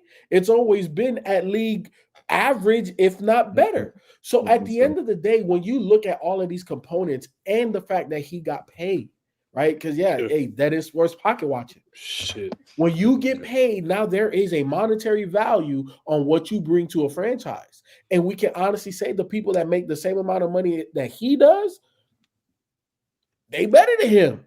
And that's a problem. That's a problem right now. Look, I've been saying it. You're wrong about that defense, bro. That defense ain't stopped nobody. You take that New Orleans game and you throw it out, that defense was giving up touchdowns. You can't do that. We're not doing that. We're not doing that. We're not going to act like that defense is helping. It's a lot to this. We're not taking that New Orleans game out, because before then, New Orleans was about to break a fucking NFL record for how many points they were scoring in the league. So that defense showed up that day. So my thing is, like, with the Bucks, is like, what's going on? Y'all just got done playing them not too long ago. I think that defense only showed up because the Saints run and they keep 8. You know what I mean? Like, they run 8 at you because they're trying to get Kamara. It's not Derek Carr centric offense. The Tampa Bay offense is more spread. It's more Baker centric to get the ball into Godwin and Mike Evans' hands. So when you saw the fact that, Howie Roseman has to take a lot of blame here too, just for the fact that Nakobe Dean, Jordan, you know what I'm saying, Nolan Smith, these all look like they're busts, in my personal opinion. Like, everybody on the D line looks bad. Like, no, I'm not even trying to carry it, but they look bad, dude. They look really bad. They look really bad. Yeah, Jordan looks bad. He's not showing me. pause. He's Niggas not was showing telling me. me, oh, they got all of Georgia. This Yo, is the best thing since sliced bread. Lou, it looked like it was supposed to be, and it really, really did. Now I will say in this game. So who is that on? Who is that on though? It's on Harry Roseman. The heat index was ridiculous. It was hot out there. People was throwing up. People was passing out. It was a rough game. When's the last time we mentioned the damn heat index when we analyzing the sport? What's the heat index on that mic right now? What's the heat index on that? I'm speaking for the defense now. I'm just saying, you know, I didn't finish. I didn't finish though. What I'm saying is it was hot, and I didn't finish. I was gonna finish, and what I was gonna say is it was hot on both sides. I was saying that the only reason I brought it up is because that's what a lot of people are trying to throw out. That wasn't me saying that. That was what was brought up. What I was saying is hot on both sides. Now, here's the problem that I had with the whole thing. The problem that I had was there was a lot of people early on, and I look at Jalen Carter, JC. JC stepped up and said, man, this should be a field day with Baker Mayfield because he hold the ball too long and he be getting sacked out. And I'm like, first off, you need to shut the fuck up. You don't talk early in the game. That's just how I look at it. You don't give nobody no bulletin board material. And that's the first thing he did was said that. And the first thing that Tampa did when they came out there, which they went with the quick game. So the ball was getting out of his hands quicker than it ever has. He was accurate. And I'm sure he had been reading all those reports all week. Slay been hanging out with your boy, Micah Parsons. And you already know how that go with Micah. We see what Micah is. Stop, though. That ain't you don't have time to hang out and do all this talking on the podcast. Sheldon, real quick. That's not just a this week thing, though. That happened last week. Slay got flamboyant. Slay got flamboyant against the Falcons week 2. Wasn't it? Like the same thing happened last week. This ain't we had a mishap this week. This is this has been happening.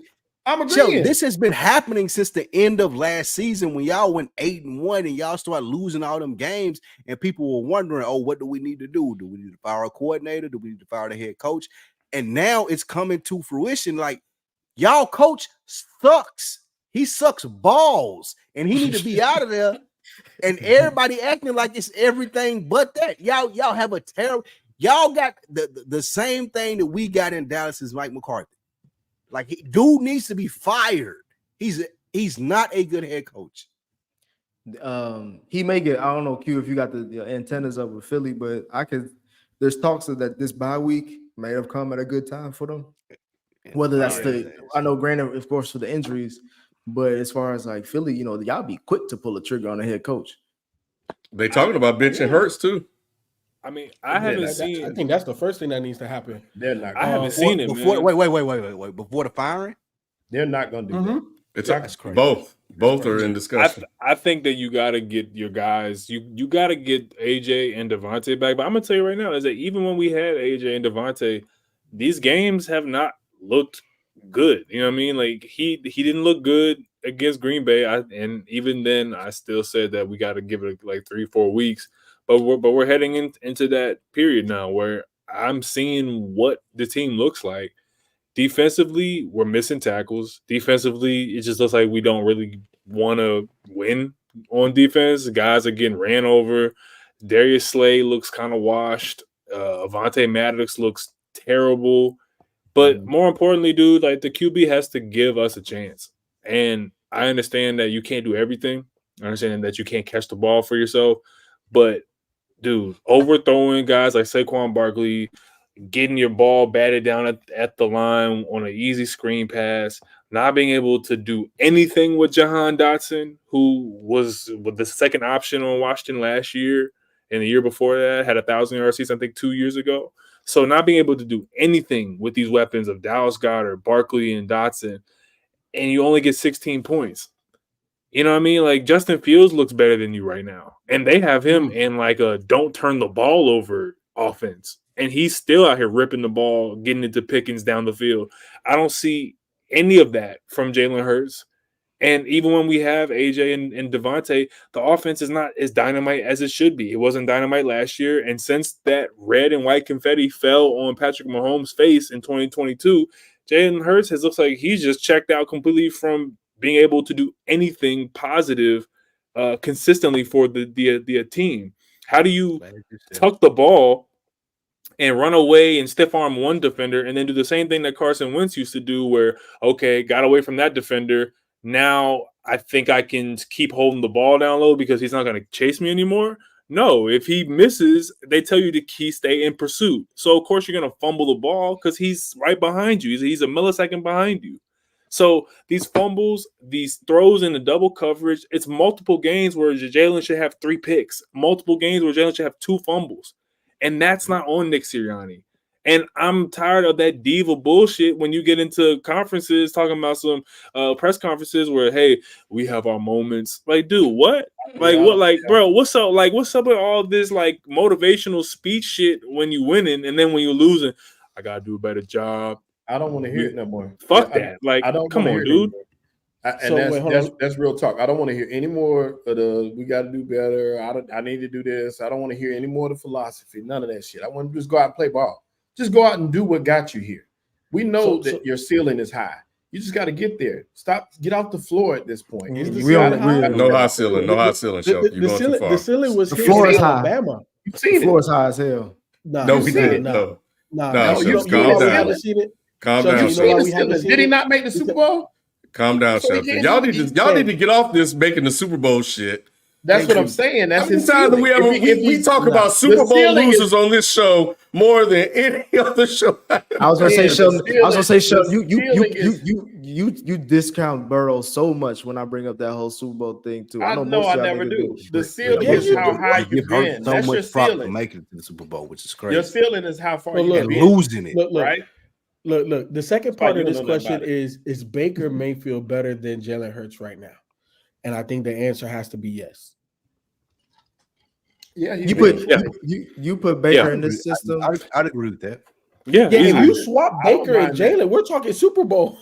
You can't swap. You know, see, I ain't on maybe. I mean, shit, maybe, man, maybe. Who knows? Look, we're seeing Baker. The fact it's a question. The fact it's a question is the problem. The fact that's a major issue, and the fact that we're seeing right now Baker with 2 wide receivers. You know, one of them is a Hall of Fame wide receiver. Didn't matter the quarterback. Dude always just put up numbers. The other one, Godwin, he's a really good number 2 wide receiver. Mm-hmm. You can't tell me that Devontae and AJ are not necessarily an upgrade to those guys. Maybe not significantly. AJ and Mike maybe cancel each other out. Devontae and Godwin maybe cancel each other out. But damn, it's relatively close. He ain't got no Saquon back there. No, he's no siree. He ain't got no third wide receiver like Jahan. Right. He ain't got no tight end. So Baker today is a better quarterback. He ain't got no Philly pressure either, FIFO. Oh my goodness. You underestimate playing in a big city. What does it mean is it's not easy to be the quarterback of the Philadelphia Eagles, Dallas Cowboys, or any of those top teams. You know that for yourself. Spike, you hire somebody at your bail bonds company. Is Shelton your first hire? Shelton might be the CEO. Shelton might be the CEO. That ain't the Bills bossman. What they're saying is Baker Mayfield is playing. Baker Mayfield is showing you how well he can play when he has no pressure. Baker Mayfield had pressure when he was with the Browns and couldn't sustain. And you're saying what pressure he had in Cleveland? When Jalen Hurts has no pressure, what is he? He had the eyes on him. I'm saying Jalen ain't showed much either. What I'm saying is Baker had people looking at him at the same time as like the number 1 pick. When he went to Tampa, nobody even expected anything for him. He was a stopgap. That has nothing to do with that. Nobody ever expected anything from Jalen Hurts. What do you mean? My thing is this, Sheldon. I know we got to move. My thing is this though. It's like, why the hell did I pay you all that money then if you can't handle the lights in Philly? I mean, hey, that ain't possible. I ain't tripping. You're right. He's gonna have to earn his pay. Because Sheldon always say, what is this? To whom much is given, too much is expected. He always want to cook that shit. Jalen is like Martin McFly said, man. We seen Jalen earn his money in the Super Bowl and fumble the game to lose it for his team. Oh Lord, you've seen it. Oh Lord. In the first half, yeah, we did. But the point I'm making though is he is going to have to perform at this point, and he's going to have to get. All eyes are on you, Jalen Hurts. If you're watching the show, all eyes are on you right now. You got to get out there and prove that you're worth what you say you are. You got a bunch of defenders, you got a bunch of detractors. You got to prove all these people who you are. He's losing. More pressure. My bad. No, go ahead real quick, and then I'll got more pressure, Dak or Jalen.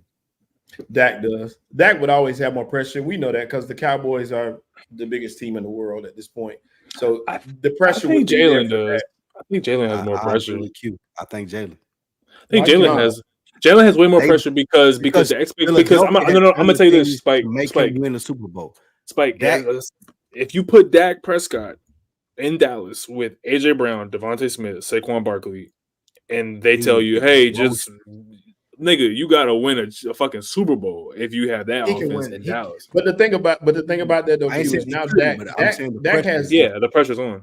Dak has more pressure though because he's on the #1 team in the world in sports, and he has the biggest contract in the world in sports right now. People know his GM is an idiot, and what Philly has done to put the surrounding cast around your guy Jalen, but it's a lot different from what Jalen Hurts might be the most catered to quarterback in the league, just in terms of the offensive. Well, no, for real though. But like, I'm not saying that as like a bad thing. Sometimes you got to cater to guys you thought you had a gym, but sometimes it turns out to be a piece of coal. That's out. The jury's out on that right now.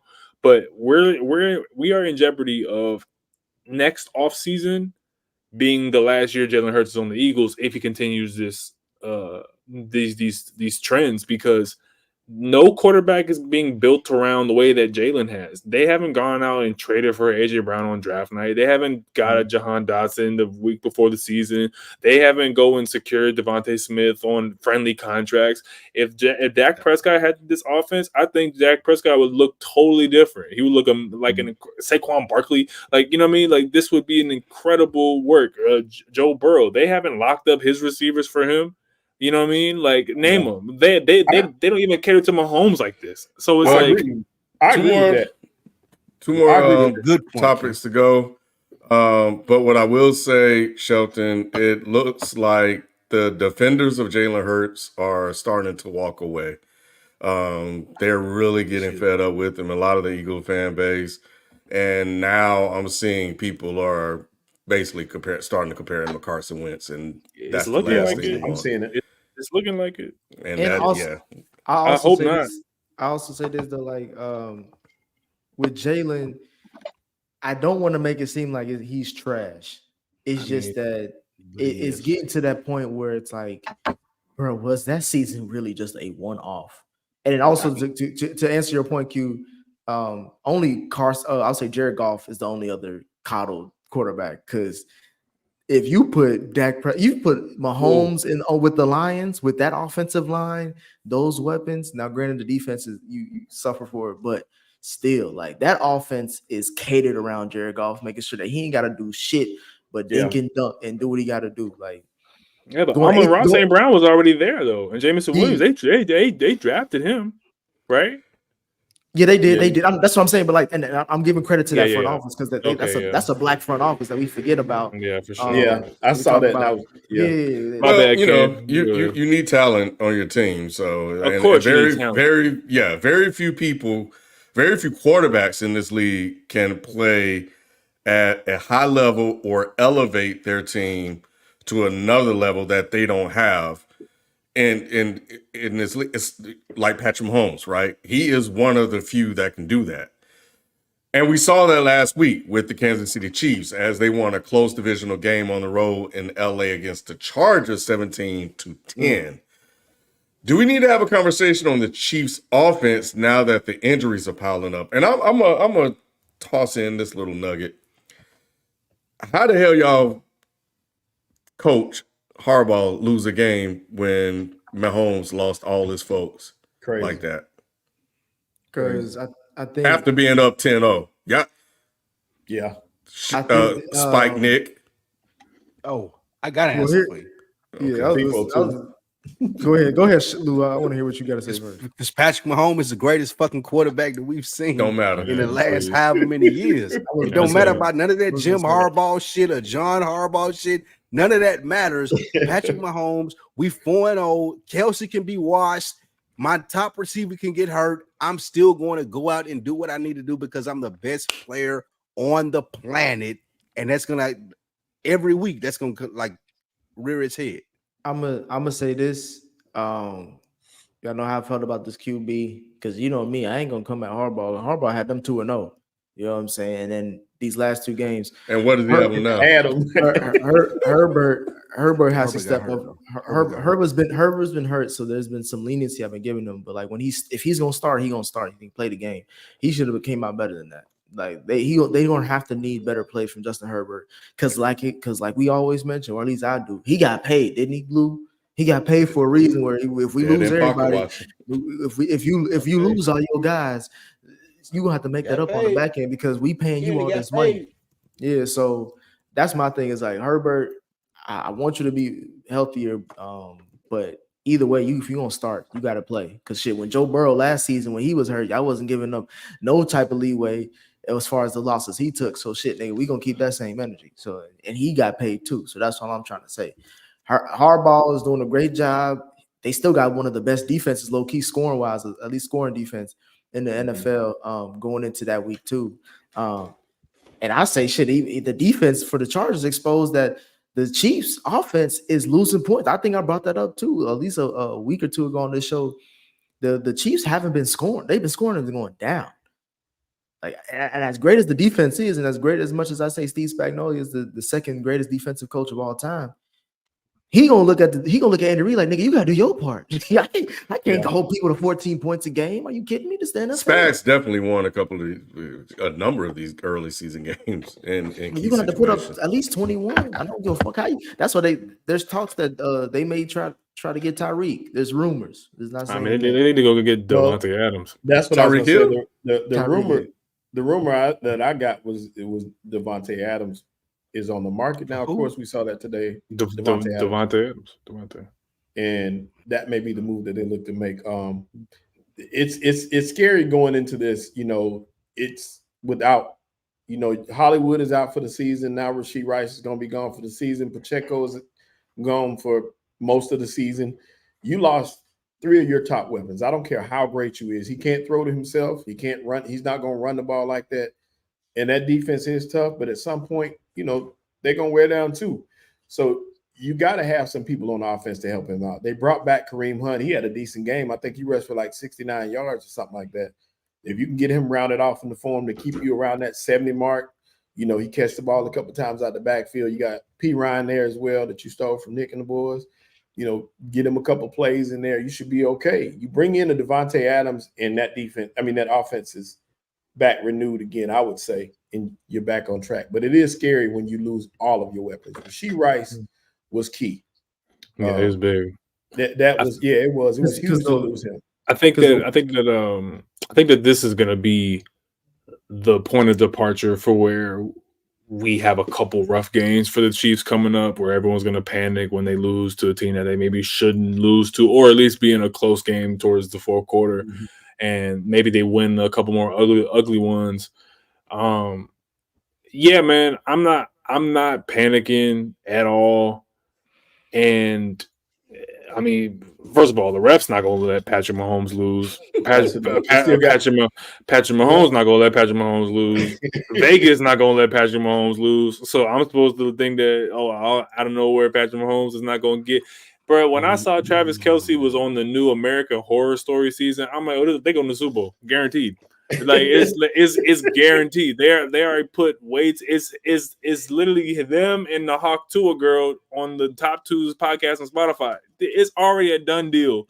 This is just the drama of the season. You know what I'm saying? So we're gonna see who they have to get. It's either gonna be Devontae or somebody else. But I'm not worried about the Chiefs, man. They could lose the next 3 games, and I'm like, they'll get it back on track. I'm not, because I know Lou always said this last season. He was like, bro, I ain't trust Patrick Mahomes. He's the greatest, whatever. All I'm saying is this. If these injuries were just, we're going to talk about your Lions, B. Don't worry about it. If the injuries were just like, they're getting Rashee Rice back and they're getting Hollywood back sooner. Like, these niggas out for the season. Like, you just threw them off the board. And Nick, we see how they undefeated. This team is 4-0. What are we talking about? All I'm saying, Lou, is they're losing points every game. What are we talking about? They're still winning every game, and they got the best quarterback in the business. It's more. Can you say for a fact, Lou, that this defense can hold up against Yes. Like with team, like you think this defense is good enough to hold teams against 17 points a game? I'm not saying that, but I think this offense and the quarterback that they have is good enough to outduel anybody in the NFL. I'm not anybody. I'm not talking about the regular season. Any quarterback that y'all put in front of me and say, "Can y'all beat the Chiefs?" I'm going to take Patrick Mahomes. No, Patrick Mahomes has not been superhuman this year. He's just been I ain't saying that he has. They're undefeated. Yeah. The only thing that I'm saying is any quarterback that you put him in front of, and you asking me, is Patrick Mahomes going to win, or is the other quarterback going to win? I'm going to take Patrick Mahomes. It's just going to be tough, and I say this because he's having to do a lot. Patrick Mahomes, I think he's leading the league in interceptions right now too. And in saying that, what is their record? No, I'm with you, but the difference is he's having to do so much that eventually it's going to catch up at some point. And like you said, one of you guys said it.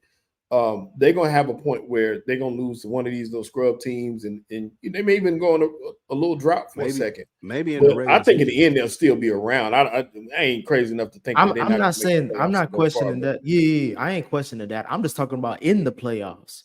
I'm like, where is like Rashee Rice was a big piece in their playoff run last year.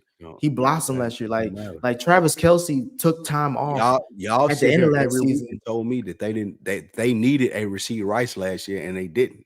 They still won the game. They still won the Super Bowl. No, but but the Chargers ain't something that we talking about that we give at least we give a fuck as far as them. We still don't give a fuck about the Chargers, bro. What happened in the game was significant because he's out for the season, bro. It's pending on that. That's fair.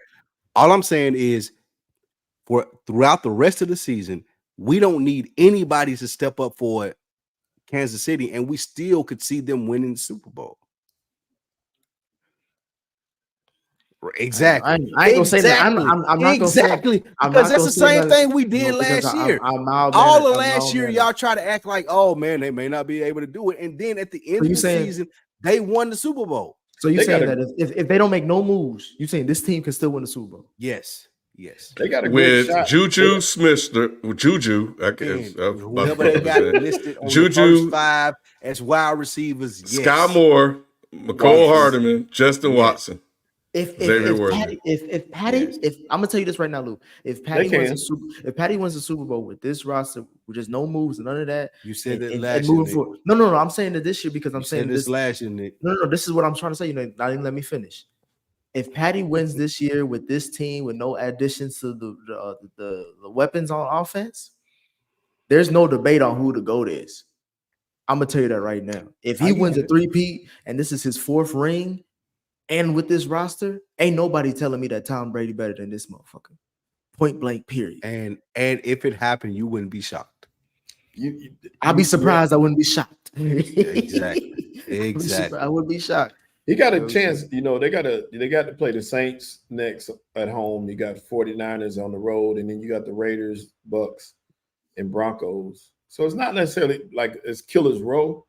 But he got some tough games coming up. I'll say that it is tough because we know the Saints can put up points. We know the 49ers are the 49ers. So and then obviously I'm not going to say anything about the Raiders, but these next couple of games, we're going to see because obviously even the Steelers, their defense is better than the Chiefs. They gave up 27 to fucking Joe Flacco off the couch again. He a couch potato, and they gave us if that team can give up 27. This Chiefs defense is going to give up one of these days. And it may be against the Saints. It may be against the 49ers. And it's all right, well, can you score more than 17 points, nigga? You fucking Patrick Mahomes. You could put up more than that. Well, I'll be curious. I'm curious to see how things go. I don't know if they're going to go get Adams. Again, that's an in-division trade, so that's more than unlikely to happen. So we'll see how that go. Let's head back to the NFC East, and we're not going to talk about that's three black quarterbacks: Jalen, Dak, Lamar, and Jaden. That's crazy. Yes. And damn, that's the Giants messing up. But anyway, Jaden Daniels, man, continues to surprise everyone. Jaden Daniels and the Washington Commanders blew out the Arizona Cardinals on the road. It is the Cardinals, so, but nevertheless, he's a rookie. 42-14 advances to a 3-1 record. Did the Bears make a mistake drafting Williams over Daniels? And Williams won last week, by the way. You know what? Before I hand it to y'all, I'm going to say no. Even though the early results would say otherwise, I do think that we've seen in a couple of situations with quarterbacks that look like they should be out of here, where coaching matters, which is one of the reasons why you guys advocate for Bryce Young, and Sam Darnold and Baker Mayfield and even Geno Smith. So seeing what happened with Justin Fields last year in Chicago, seeing how Caleb has performed early this season in Chicago, it looks like some of the same issues persist. And then seeing how Justin Fields looked this year and some of the things he said, which was a no-brainer. But more importantly, his performance last Sunday, airing the ball out, being down as much as he was, leading that team back to almost winning it. And they really had a legit shot if it wasn't for Pickett's dumbass doing whatever he did. I don't know if they made a mistake yet. Caleb still has to figure some things out, but I think coaching is an issue in Chicago. And it looks like in Washington, Jaden Daniels plus whatever he's doing himself in the offseason is making a big difference. Because this is Dan Quinn coaching this team, right? Yeah, but Kingsbury is running that offense. Yeah, remember I told you earlier, I was like, because I know I got questioned on you was like Cliff Kingsbury. I was like, look, bro, I think he one of them coaches as a better coordinator than a head coach. And I don't know why, but I felt like him and Jaden Daniels would. I think honestly, if Kingsbury had Caleb, he would be looking like this. I don't know what it is, but he just knows how to coach quarterbacks. But like I don't know. But I think I'm not gonna disrespect Caleb and say he's not as talented as Jaden, but I think Jaden right now is on a pathway because obviously I picked him as winning rookie of the year. I think his trajectory right now, if he keeps, because right now he's in Hall of Fame category because as far as his completion percentage, it's damn near 90%, which is insane as a QB in 2024. But he could be a Lamar Jackson that can throw. Like if you mix, if he's able to get Joe Burrow's touch of accuracy and Lamar Jackson, everything else is like, bro, we talking about a whole different type of quarterback because that's what he's on. Go ahead.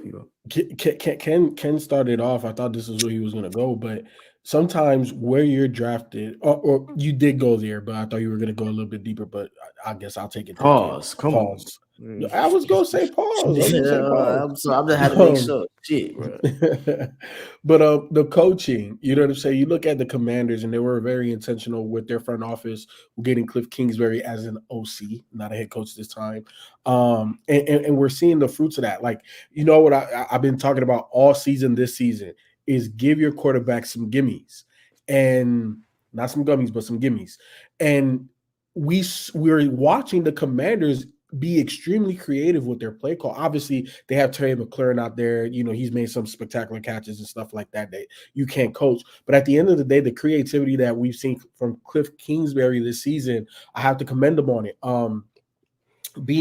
I think he learned his lesson with his time with Arizona and how that thing panned out. And when we look at Caleb Williams juxtaposing the number 2 to number 1 pick, it looks a little wonky, but we saw that last season, the last couple of seasons with Justin Fields under center.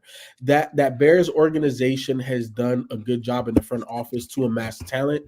I don't think that they have the right coaching staff to extrapolate that talent to the fullest degree. And that's the issue that we're seeing right now. Because another thing that I've always talked about is, do we see flashes? And we've seen Caleb Williams flash like, oh, okay, there's something special about him. But the consistency and the sustainability is not there, and that goes on the coaching. So for me, if we're looking at it today, Ken, and you're putting a gun to my head to pick one, of course, Jalen looks better than Caleb right now. You know what I'm saying? He looks better. Look at the numbers. Look at the games. He looks better. I can't say long term that he's gonna be that much better than Caleb, because I think if you swap the quarterbacks, I could believe Caleb could look like Jalen right now, and I could believe Jalen would look like Caleb right now. I believe that. Like my brain tells me that is reasonable data.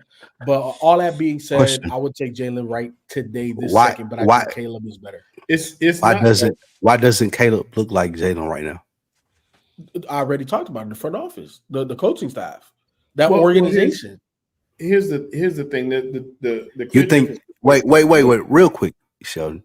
You think that the Commanders' coaching staff and whatever they have set up is better than the Bears? 100%. I think he's speaking specifically to Cliff, OC, the OC. Cliff Kingsbury. I don't know who's the OC in Chicago. Let me see. Don't matter. I don't think Caleb Williams do either.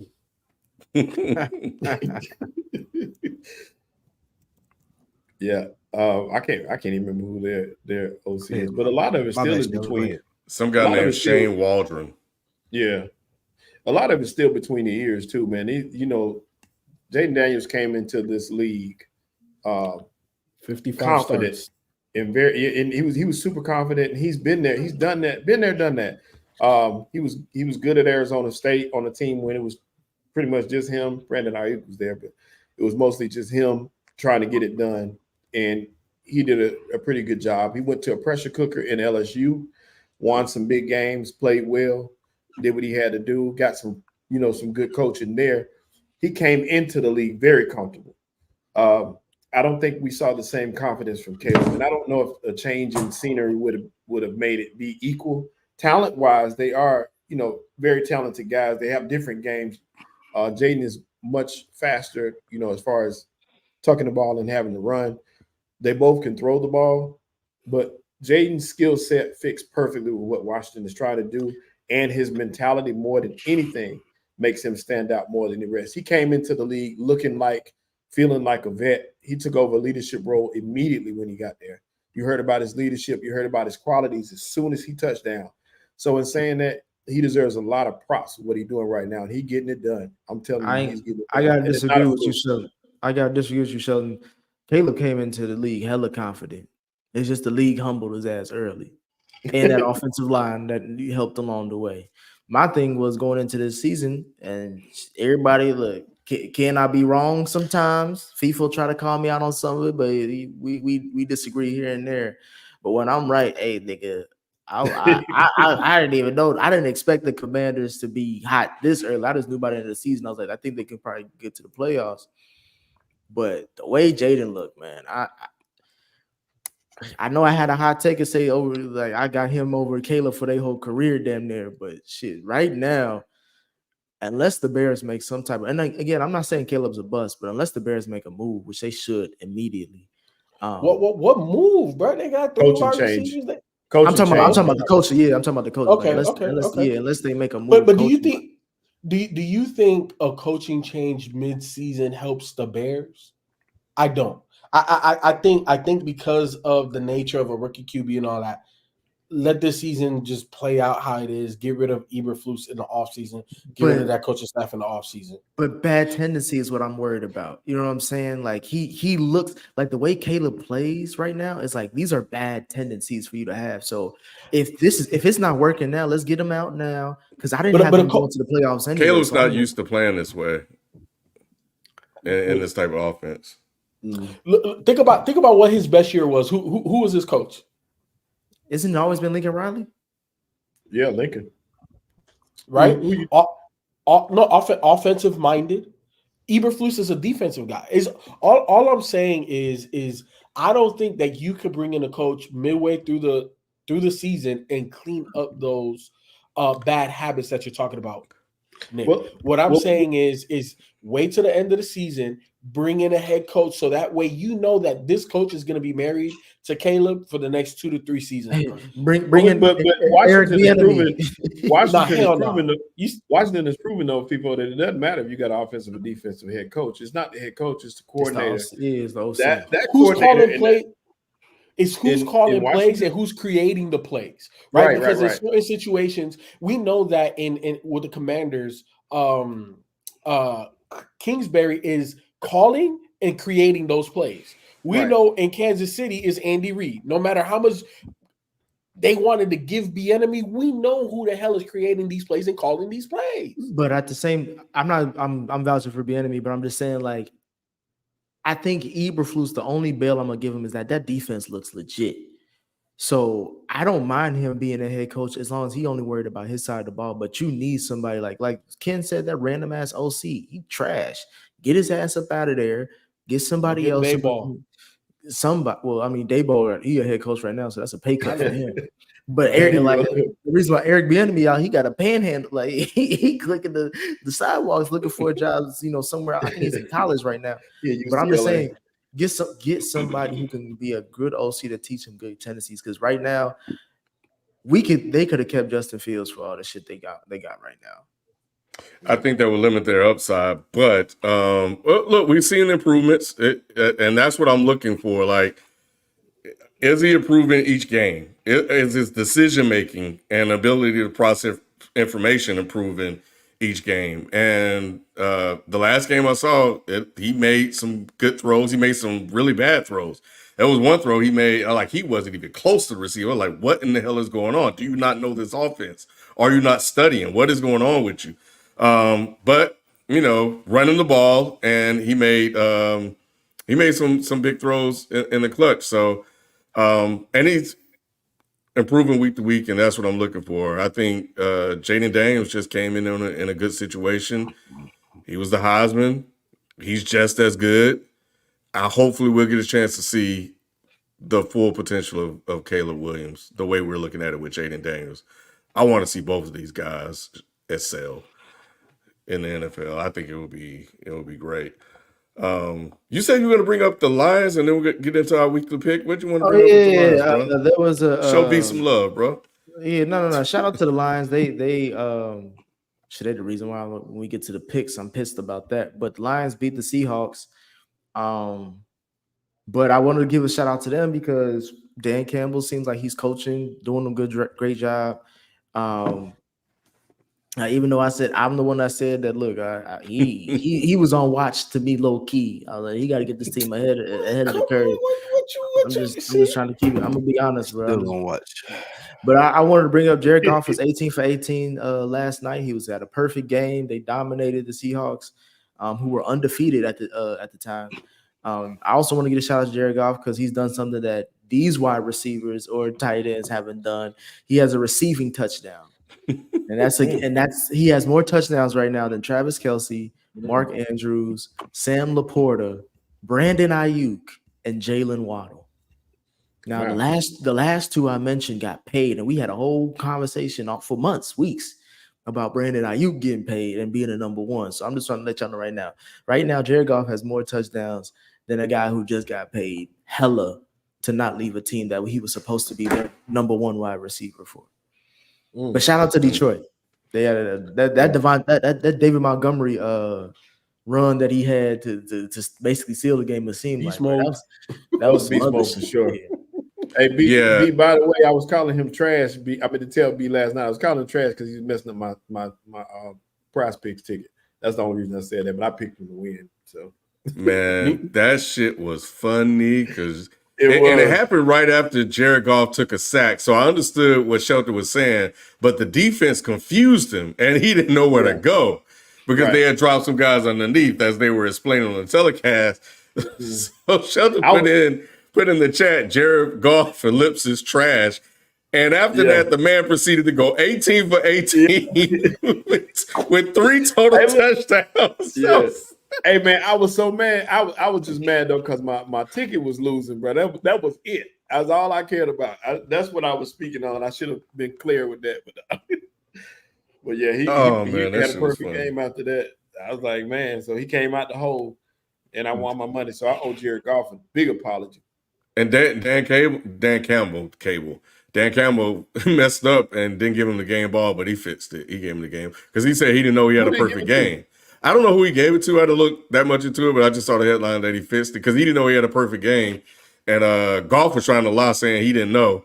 But at least it sounded like he was lying because when he did the announcement. But later on, I think he did an interview where he had one incompletion, but it was a penalty.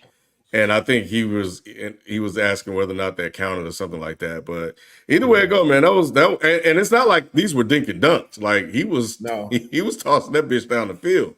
And this was a good game on both sides of the ball. Seattle didn't play bad on offense. It's just they couldn't keep up. Now Their coach is impressive so far. Yeah, Seattle has a great coaching staff so far. Detroit got to clean up that secondary though, bro. Geno was them penalties. Terrion Arnold, bro. Arnold has so many penalties. He has about 9 penalties on the year. He had 3 in that game. I think 9 on the year. And Carlton Davis, he had a job last night. He earned his money. But yeah, it's bad. That's their Achilles heel though. That if they don't make it to the Super Bowl or even the NFC Championship game, it's because of that secondary. Yeah, there's not anything else on that team. And think about who they got in their division. They got Jordan Love, and we talking about Caleb eventually, becoming the QB that we think is like that defense is that secondary gonna get cut up eventually. Yeah. Because look, I'm not even gonna mention Sam Darnold, but Kevin O'Connell. You know what I'm saying? With his offense and what he got going on in Minnesota, they gonna slice through that like a hot knife through butter as well. So now I don't disagree. But I'm glad to, I guess, a certain extent, you're coming around on Dan Campbell and the Lions, like I have been saying for the last couple of years, that this team has definitely been on the up and up, and we're seeing them starting to really march to their own beat. You know what I'm saying? And really start to stride out here. And really, this is the byproduct of belief. And we're watching them do it. You know it's interesting because I remember last year and maybe even the year before, there was a lot of talk about Dan Campbell's aggressiveness, going for it on 4th down here and there and stuff like that. I have seen such an uptick in that this year. Boy, like Kevin O'Connell just did it last week, Sunday. They did unnecessarily. They did that in the Cincinnati game against Carolina. Andy Dalton going for it on a 4th down and shit. And obviously we saw on Monday night, the Commanders weren't scared to go it on 4th down either. Like, bro, everybody in the league is like, bro, fuck 4th down. Like it's these young guys. Bro. I think it's a lot of these young guys coming in the league, bro. They probably been out there playing Madden and shit and using analytics. Analytics. That's what I'm about to say. It's the analytics. You have mathematicians and those science guys on the sidelines kind of giving you pointers, and you getting this stuff firsthand. Should we go for it here? What's the percentages? And they're doing it. At this point, it makes the most sense to do. So and none of them won rings. No, it ain't working. It's only a matter of time. But at the end of the day, Ken, it's a big difference between 7 and 3, and sometimes it's worth not getting anything but going for that 7. It is what it is. You got to be aggressive. And like you said, it's a trend now.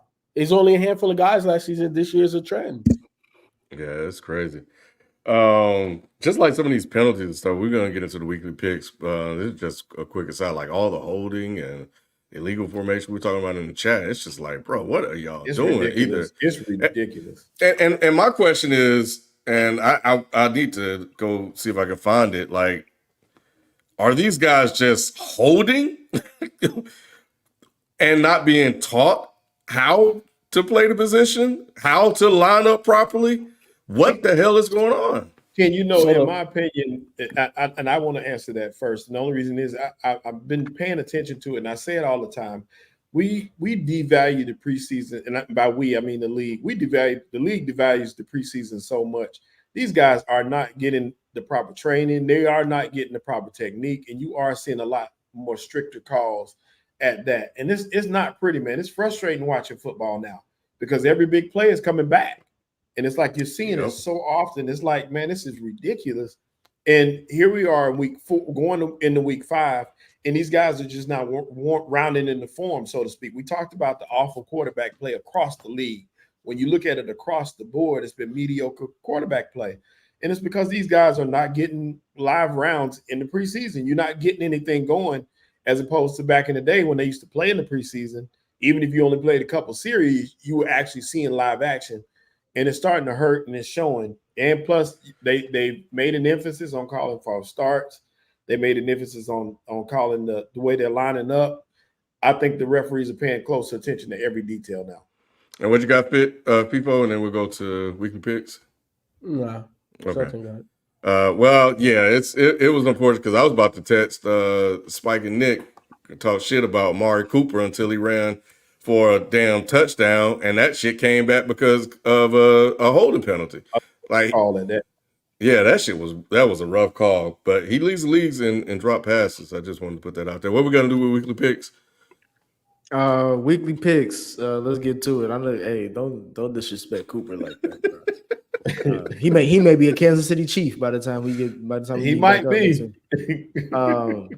But yeah, we go into the weekly picks. This is a good week. I'll say that this is a really good week for picks, even for the Dead End Sports viewers. So I think let me see what this first one's gonna be. But we could talk about all of them because they all have really interesting matchups.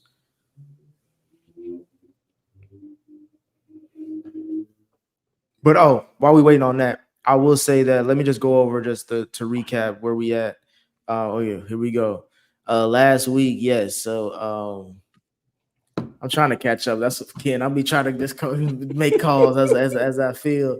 Overall, yes, those are the overall Hey records. man, my numbers need to be. I was 2-2 the week before, bro. I put everything in the chat, man. What you mean? I updated everything like I. No, you didn't. No, because everybody picked 16 games. Hey man, and I picked if 12. you get your picks in on time, we ain't gotta worry about that. That's what Jalen has record. Wait, who's 5-11? Oh, that's me. Nick. Oh, yeah, you seen that shit, kid. You gotta say it. You see what I'm saying? So why we listening to this guy, bro? Get my fucking numbers right, bro. I'm 2-2. I should be 11-5 right now. I see the. Is big that the picture, Bengals and the Giants record combined, or is that you, Nick? I see the bigger picture. I see the bigger picture with my takes. Week to week, bigger picture. That you a loser. I'm losing now. I'm losing now, bro. It's impossible for you to even catch up. What the hell is you talking about? Not really. It's a long football season, FIFA. You got a long. Hey, get my 11-5. I was 7-1 at one point. So look at me now. Well, we know how you. We know. FIFA. I have your records on here. That's what I'm saying. Like I have it. Jalen's going off of what was on the show. I'm going off of what you told me. You are 11-5. From what you told me, but at the same time, that's an asterisk, because you ain't put your picks in on time. Yep. Okay. Jalen has the record. Yep. Jalen, you on probation. Update my joint, man. And from the listeners and the viewers, at least the ones that participate on Reddit, y'all shitball. Y'all 3-8-1. Y'all can't pick that. Yeah. They pick up line. So what we got next? Damn, bro. So we got the Buffalo Bills going against the Houston Texans. I want to change my pick, man. I wasn't expecting this. I thought Ken was going to at least pick the Bills again. Yeah.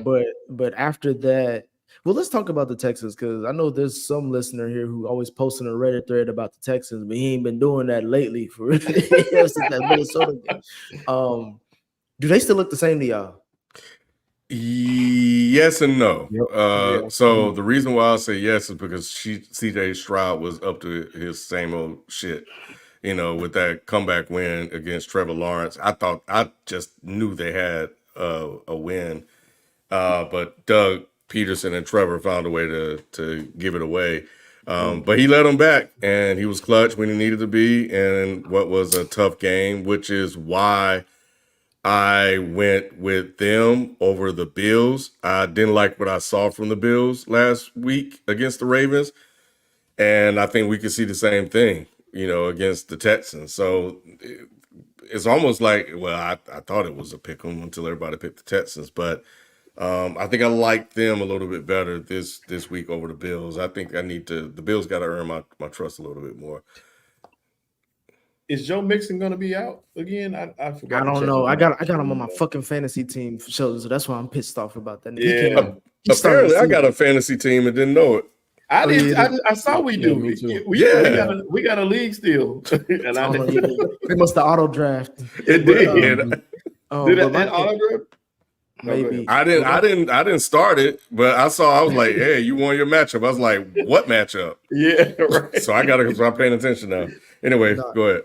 My thing is with to me, this is like the Bills always do great in September. It's the one thing like I look at tendencies a lot. Bengals always have a shitty opening. Bills always come out stupid hot to start the season. This is where I feel like the Bills is where we, start seeing where they really are at. They faced the Ravens, got smashed. I don't think there's going to be the same result with the Texans, but like you mentioned, kid, I trust their quarterback more than I trust Josh Allen with this roster because the Houston Texans have a better roster than the Bills to me. So if you're saying that a quarterback between C.J. Stroud and Josh Allen, I'm picking Stroud with that roster. So that's why I got them winning. It's just off of that. And Sheldon, you might have been spot on with Nico Collins, bro. He is out there balling. That was a good call. I don't think you heard me. Yeah, he probably just too distracted by the mic. We got up next. We have the Lou. This is a Lou game, boy. This is the Lou game. I know. We have the Dallas Cowboys going to Pittsburgh. I'm the only one picking the Cowboys, which is insane. Why is that? Because I'm only going off of this. I'll say this first because I'm trying to be mild-mannered. Mike Tomlin is doing a great coaching job. He's one of the most underrated coaches for the sake of the point that he has defined that you need an offensive coordinator to get the best out of your QB. And I think he's proven that years and time over and over again that's wrong based off all the QBs he's helped get to the playoffs. That being said, this team, if you score over 20 points on this team, they're more likely going to lose. Because I've seen Joe Flacco come off the couch once again in a game where you would have thought that when you look at the score, you're like, oh, damn, Anthony Richardson balled out. But then you find out he got hurt and Joe Flacco just came in and was throwing darts. Like, come on. Like, now, granted, the Pittsburgh's defense is still a vantage defense. I'm not saying they shitty, but again, like I was talking about with the Chiefs, they can't show up every week. Some weeks the offense is going to have to carry, and we've seen that when you are going up, it was up 17-0 early in that game. When you go up, how long or can Fields get you over there? So I think he almost Cowboys, did though. It almost don't count, Luke. Oh, it can. You know what I'm saying? Like it almost is. Did you expect them to get that close though? When you saw it was 17-0, you turned away. I did turn away. And when you saw it was 27-24, I bet you were like, what the hell happened? You did. At the end, I was like, oh, the defense must have let go. You know what I'm saying? But it wasn't. It wasn't. All I know is the defense actually let them down. All I know is that they took a loss. I think didn't Fields have his first turnover of the season? He had an awful fumble. So my thing is the Cowboys. Granted, they lost D. Lawrence, or at least for a few weeks. Shut up, man. And Michael. But I think Dak. Basically, I'm saying I think Dak can put up more than 20 points in this game, and that's how they lose. I don't know, Nick. I don't know. I think that offense they struggled against the Giants. I know it was a Thursday night football game, but it's the defense. It's the Dallas defense for me that concerns me the most, and that's why I'm gonna take Pittsburgh. Is Micah Parsons playing? What? Nope. Well, it don't matter anyway. He ain't done nothing. No way. Go ahead. Sorry. I was surprised you picked the Cowboys, Nick, with how they really have been able to turn the corner in games, and with the Steelers looking like the best defense in the league. I don't know how the hell you make that pick. I'm going with the better quarterback. That's what I'm going with. And but I feel like with if Dallas is good, and I think Dallas learned from the Ravens game is that we have to put points on the board because this defense is not going to do what we expect it to do. So I'm just saying, like, it's on Dak. Dak has to be like, I got to score every drive, if not all the time. And that's how they beat the Steelers, because the Steelers can't compete toe to toe. It's good. Well, they honestly can at this point. And the thing about it, though, Nick, is you don't have a running game, that's worth mentioning. And you're going against a defense that can pin his ears back and get after the quarterback. That's going to be – you got TJ coming after him all day. You're going to be chasing Dak for his life. And you got Joey – you got Porter on the outside. You got Jackson on the other side. It's going to be tough. The ref bailed out the Colts, by the way, because they call that bull on Micah. But I think the defense is going to show up this time because you're right, Ken. They did let the Steelers down last week. It's not going to happen this week. All right, let's get through these next two picks because Lou is out of here, bro. Lou. He is cooked. Hey, Lou sleeping on his team. That's what Hey, we got to start this show on West Coast time for Lou. Nah. I be trying to get us to 11, bro. We have the Baltimore Ravens up next, going to Cincinnati to place the Bengals. Y'all maybe or may not be surprised why I made this pick, just because, again, Lamar Jackson is the second best quarterback in the NFL if Joe Burrow doesn't make the playoffs. But the way they ran up and down these last 2 weeks against these teams, the Bengals defense is shitball. They let Chuba Hubbard have a good game last week. So Derrick Henry, I think he gonna get 300 yards. And unless the only way that I see the Bengals winning this game, I still don't believe in this Ravens secondary. And Burrow has been he threw a pick last week, but he's threw 7 touchdowns and 1 pick, I believe, so far this season. So his TD to interception ratio has been great. If he can carve up this Ravens defense and just continue to score, they have to just keep scoring. They can't not go away with field goal. It has to be touchdowns. Then I don't think that this Ravens team, you take them out the run game, I don't think they can go toe-to-toe because I don't think they have the weaponry on the outside. But if this is a smash mouth football game, then yeah, it's a wrap. Lou, I like how you and Nick both hedging. I see y'all. I see what you're doing here. Y'all both hedge. I'm trying to get back into the picks. Lou. I'm 5-11. So I gotta go with the favorite. I gotta go with Vegas. I feel you, Nick. And then the last game we got, it's a Monday night special. It's the I thought that was Jalen that picked them. New Orleans Saints going to Kansas City. Was. I don't know why Sheldon picked the Saints, but I would love to hear it. Because like we talked about, we know how the Chiefs do. The Chiefs have that off game every now and again, and they've been trending that way for a minute. I think that this is one of those games where, because of the fact that you are down so many players, it's going to take a week to get, for Pat to get comfortable. This may be one of those games where the team lays an egg on his behalf and the defense don't show up. That's just what I believe. I believe they'll get caught here. This will be the time where it catches up.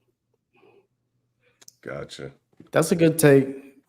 I ain't going against Patty when it comes to the one for him versus Derek Carr. This ain't.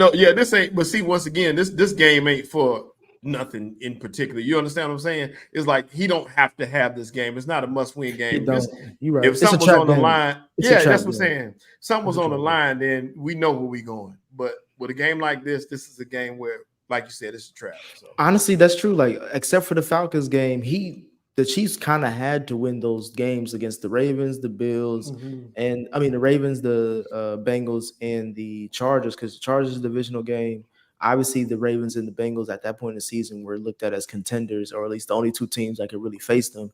They beat them, so now they have the tiebreaker. They can still get the number 1 seed. So, yeah.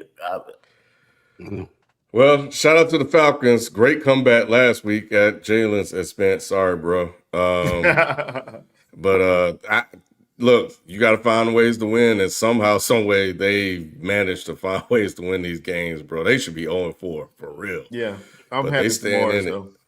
Yeah, his coaching, bro. I was about to say, Ken, this is what I'm talking about, Ken. If they was 0-4, he on the Sirianni hot seat. He on the hot seat now, because I don't know if he can coach, bro. This should be looking terrible. Anyway, let's hit these super chats so Spike can go get tucked in. Top of the evening, everyone. Which of these comparisons best fits Jalen Hurts? A sturdy Tyrod Taylor, a running Rex Grossman, ACL-less RG3, or a sober Johnny Manziel? Dang, Rob. Look, man. Look. Rob, we don't know. It's early. It's running Rex Grossman. It's running Rex Grossman. If we talk it right now, it's Rob, he still got the best record in the league since 2022, bro. You can't do him nothing. So we got to go back to 2022. I thought we couldn't go back that far. Since 2022. How many Super Bowls? 0. All right. So that record don't mean shit. And last year he beat the top 2. He beat Joe Burrow. I mean, he beat Patty and what did he get him? Whatever, Sheldon. And did he anyway? But no, it's 2-2. It's 2-2. It's early. Jalen is good enough to win games. I just finally glad to see people really just let's get this thing back to where it needs to be. Yeah. Ken don't like to see the black man do well. I hear it's not that y'all just went too damn far. It's been since college. Have y'all been watching Arch Manning, Peyton Manning's son at Texas? That boy is like that. R.I.P. Mutombo.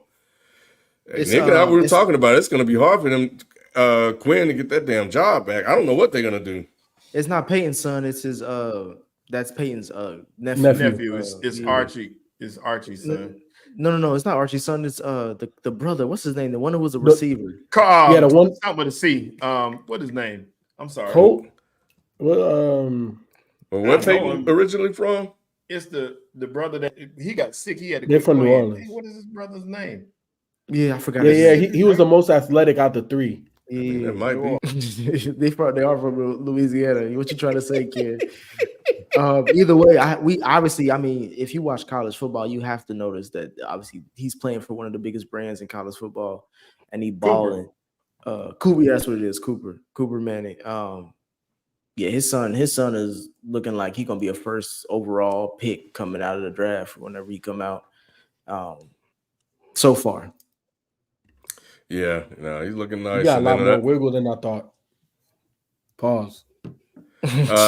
St. Christopher, my fault, Arch is. Oh, he clarified it. My bad. I should have put this up here. My fault, Arch is Peyton and Eli's nephew. So yeah, appreciate that. But yeah, it's a very interesting matchup coming between them soon. Texas and Georgia, I think, play. So that's going to be great to see. We might see Carson Beck be a second round pick after this season. Carson Beck, bro. I don't even want to. I hate he came back because now people are going to be hyping up the comeback, bro. He threw the game away. He did throw the game away. He started feeling himself, bro. So yeah. But anyway, that is the show, man. We appreciate you guys tuning in. Make sure you guys subscribe to the channel, hit the like button, all the good stuff. Tell some folks about it. We do be doing other broadcasts throughout the week, reactions to games that happen during the day. We're walking this Colorado Buffalo thing down. They off this week. I don't think they have a bye week, but if we get something exciting, we'll definitely hop on and have a quick combo about it. So that being said, we appreciate you guys, and we'll catch you guys next time. We out. Peace. Peace.